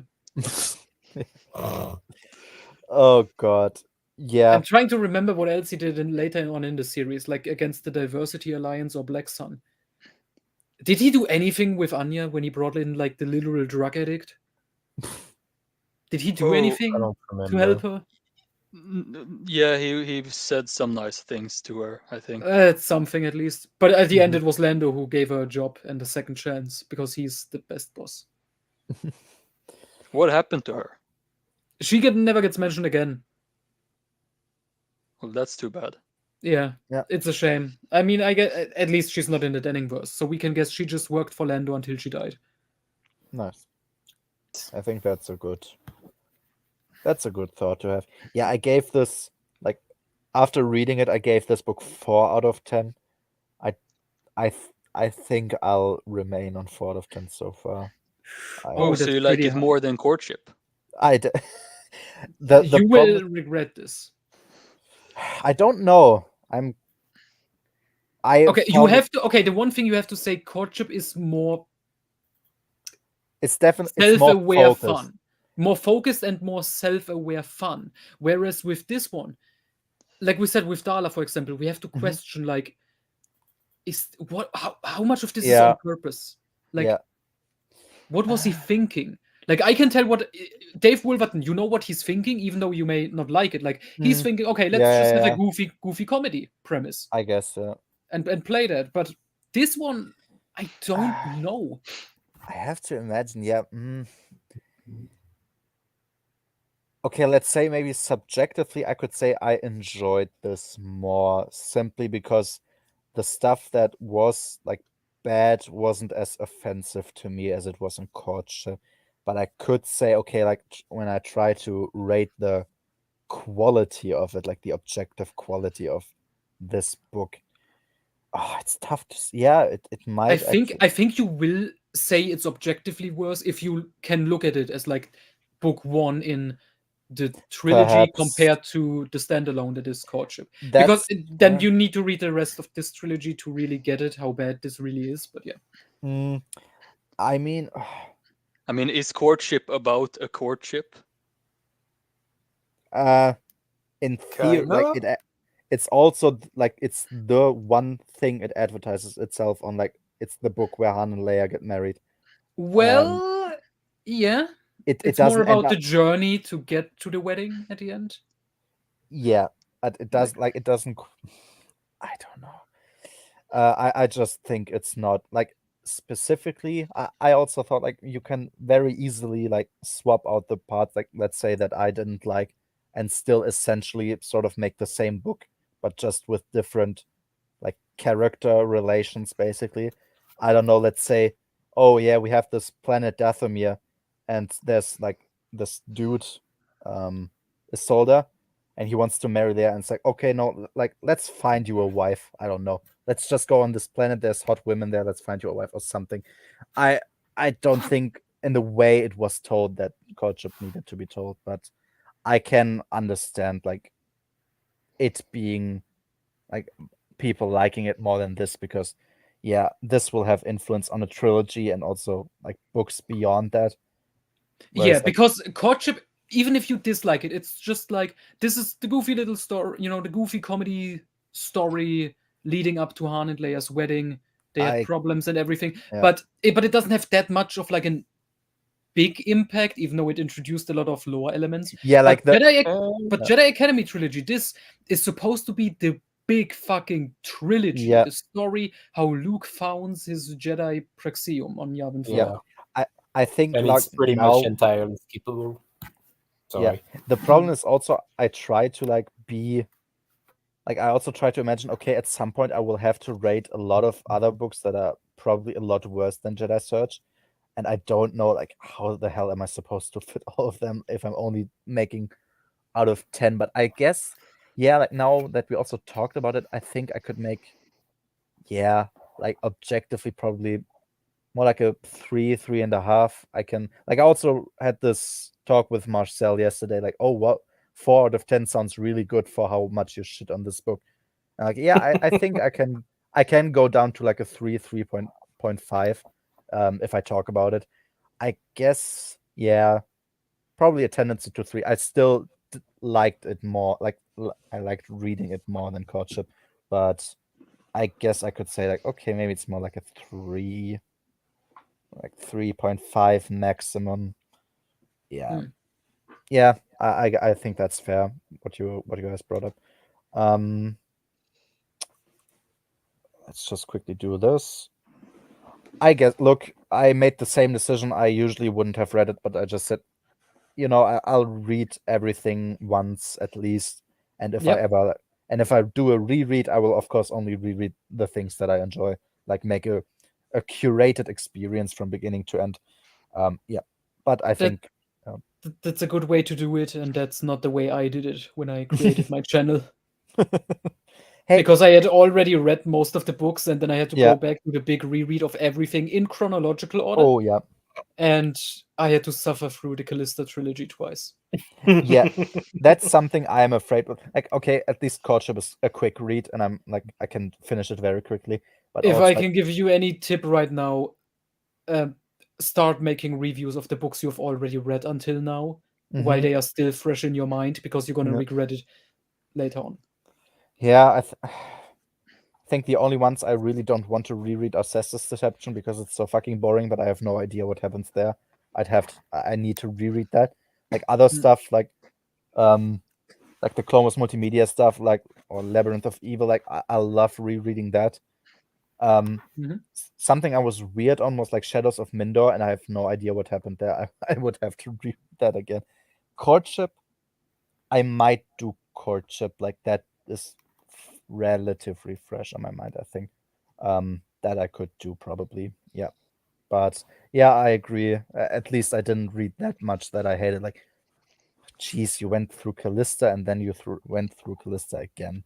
That sounds rough. Yeah. Wait, Noah, did you ever read the Children of the Jedi in English? Children of the Jedi in English? No, I couldn't. I could barely get through it in German. And with a lot of Star Wars books, I get the feeling like the translators really tried their hardest to make it readable, like the Aftermath books. But they just... Oh, yeah. I think it's the same thing in the French translation. The Aftermath book gets actually readable in the French version. Yeah, they tried to polish the turd. The prose is a lot better. Yeah, I've heard like Hambly has very, very tough prose. It's incredibly hard to get through. It's boring. And of course, Matt Wilkins thinks Children of the Jedi is a literary masterpiece. Yeah, but he still hates Planet of Twilight, right? Or he doesn't hate it. He just dislikes that Luke and Callista don't get together. But didn't he put That's it literally in his criticism. But didn't he put it in his top 10 worst novels list? I also just because of that reason. Yeah, I also thought I remembered that. Like, does he like Darksaber then? Oh, yes. He loves Darksaber, obviously. He loves Darksaber. He put it in his top 10. Even though isn't Darksaber already what breaks up basically Luke and Callista? Yes. Yeah. I doubt he even remembers. I mean, this is Matt Wilkins. Yeah, didn't he say that the Lando Mara scene was in the wrong book? Yeah, oh yeah, he thought the Lando and Mara scene was in Darksaber, even though Darksaber has the one scene where Mara Jade shows up for one single chapter. She visits Luke, gives him some information, and starts to flirt with him. And then she checks out Callista in the cantina of the Jedi Praxium. And she's like, so you're Skywalker's girlfriend, huh? Yeah. You're a fucking even though that's I can win. Yeah. Even though that's a contradiction, because they met at the end of Children of the Jedi. Oh, God. They did. Mara picked the gang up with her ship, I think. And then Luke at the end says, like, guys, I would like to introduce you. This is Callista. And he shows, like, the corpse of Grey Mingler. Bruh. It's so disturbing because it mentions that her hair is already changing colors and like her face is structured differently now. It's so creepy. It's so fucking disturbing. Yeah. And no one back then realized. Yeah. Like, my favorite part is I've seen some reviews calling Barbara Hambly extremely sexist for writing Children of the Jedi, because she writes women as like sex objects, and that they can't survive without like love interests and men. Yeah. It's like funny. literally the main woman in this, her only character, she's apparently intelligent, but mostly all of the characters, even the female ones, just talk about how amazing her body is, long hair, long legs, great tits, and then she literally commits suicide because she can't take it living without her man. And then she gives her body to Callista so she and Luke can fuck. Yeah. Yeah, I've noticed that in several fan fictions. Oh god. Shit like that. Yeah. It's interesting. It's bizarre. That it all got officially published is bizarre. That they thought like, oh, this is gonna be great. The fans are gonna love this. We're gonna keep Callista. Like, as if people didn't think that like the people at Lucasfilm, as if they didn't think that people really loved Mara and sort of expected to, make that progress at some point. Like, I don't. I mean, to be fair, the people at Lucasfilm were the same people. They wanted in Shadows of the Empire, Leia actually falling in love with Shizo instead of getting blocked. Oh, that's what they wanted, and Steve Perry said, "No, let's just have the date rape scene." Yeah, can you imagine that? Like, Steve Perry apparently knew that, and he said, "Fans are gonna fucking kill me. They're gonna kill you. Yeah. We're not gonna have. We can have sexual elements like him trying to rape her because he's a villain, but I'm not gonna write a romance story. No love triangle." Thank you. Like a love triangle with one dude who's literally frozen. He can't defend. Like he can't do anything about it. Like, imagine he just wakes up. That's something that I should always bring up to defend the rape scene, because okay, Shizo is a villain and tries to rape her. Yeah. This is so much better than Lucasfilm's original plan. Thank you, Steve Perry, for being a pervert and stepping in. Thank you, Stephen Perry. Yeah, like, Jesus, what a horrible scene. Like, you have this. And you have, they are just terrible with romances in general. And they also, like, they do hate Han. Like, imagine you just wake up out of carbonite and your New Republic girlfriend just fucked a lizard monster. A lizard mob boss. She's broken up with you, and she's together now with the biggest crime lord in the galaxy, like next to only probably like Jabba the Hutt. And then she becomes a slave to Jabba. Yeah. And also almost sold off into. Demagol disconnected. Yeah, and all, like, genuinely thoughts on that. Thank Christ that didn't happen. I would never read that book. I don't care if it would be part of the EU. I would have never read that book in my life. I barely have enough motivation to read Children of the Jedi. Yeah, alongside the Callisto trilogy, I will torture myself through them as well, and thank God I haven't read those yet. Yeah. And read the German translations. It's still bad, but it's more readable than the English one. I only have... Which I tried to read one chapter. I always remember this quote. What was it? They were surrounding each other like drunken ex-lovers at a party. It's like the most bizarre phrase ever, and I had to look it up in English, and it's the same. It's literally translated, and it doesn't make any sense. And it's also, I don't know, it sounds like it's from this world, like not from Star Wars, like, oh yeah, drunk. It's like, okay, that was what you had like in a party last Friday. I don't know. Wait, Noah, what's the other one? Just because you have something in the pantry doesn't make it food? What? Yeah, there's something about... Isn't that the other one? Yeah, that's the other quote. I have to look it up again, but yeah, that's the other quote by Han. Just because you have soap in the pantry, it doesn't make it food. I think that's the quote. Yeah. Oh God. I don't know what this means. I actually had to ask like both Americans and British people if this is a phrase, and it isn't.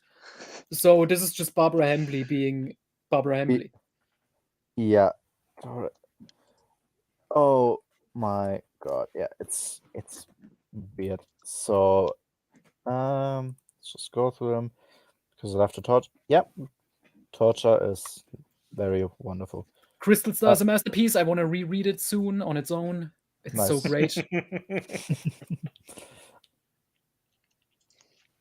I have literally no idea how she looks. Oh, yes, sort of. Darla, I guess Darla doesn't look horrible on this cover. She looks fine. Yeah, it's just the fact that it's Darla. Yeah. I am more concerned with the fucking barely constructed Death Star and Lando on the spine. Weird, I guess. Yeah. But hey, maybe that was a hidden sign that Lando's plot is a side plot.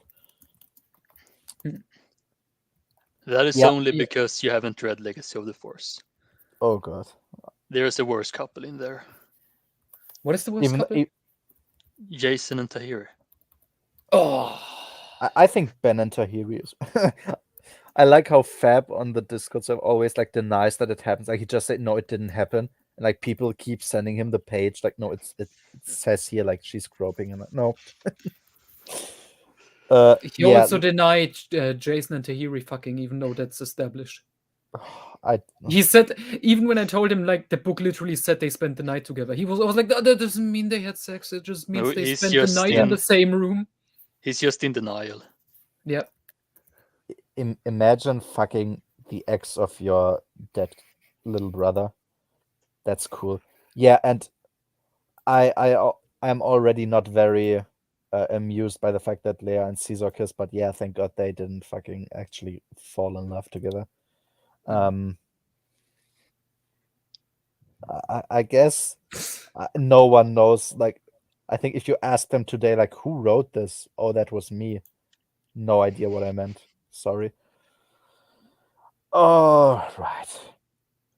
3 hours, 10 minutes. It's been long enough, guys. I think you're all ready for sleep.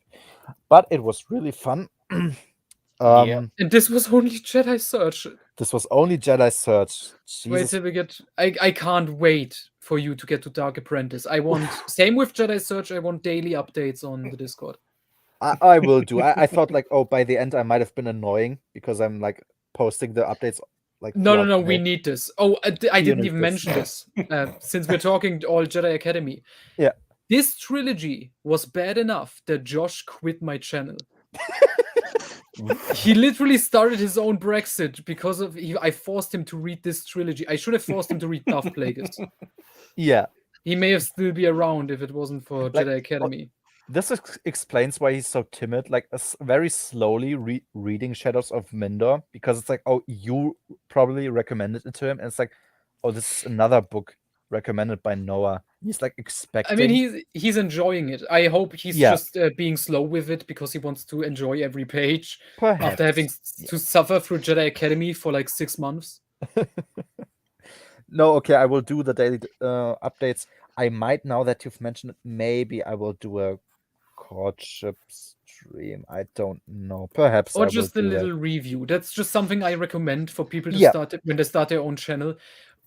Always already write down like your takes on books so you don't have to reread them, because for me it was like, oh my god, I get to go through a bunch of good books, but Children of the Jedi, Planet of Twilight, Legacy of the Force, Darkness. You know, that's actually a very good point, because I don't think I have enough to like talk about every, like, I don't have enough knowledge to like make a stream and talk about every chapter, but like making a short video, like just mentioning briefly what I hate and like, I think that's a good idea. So I'm gonna keep you updated and tell you when it's on. Yeah, so everyone who watched so long, thank you guys, and until the next time. Bye. Yeah. See ya.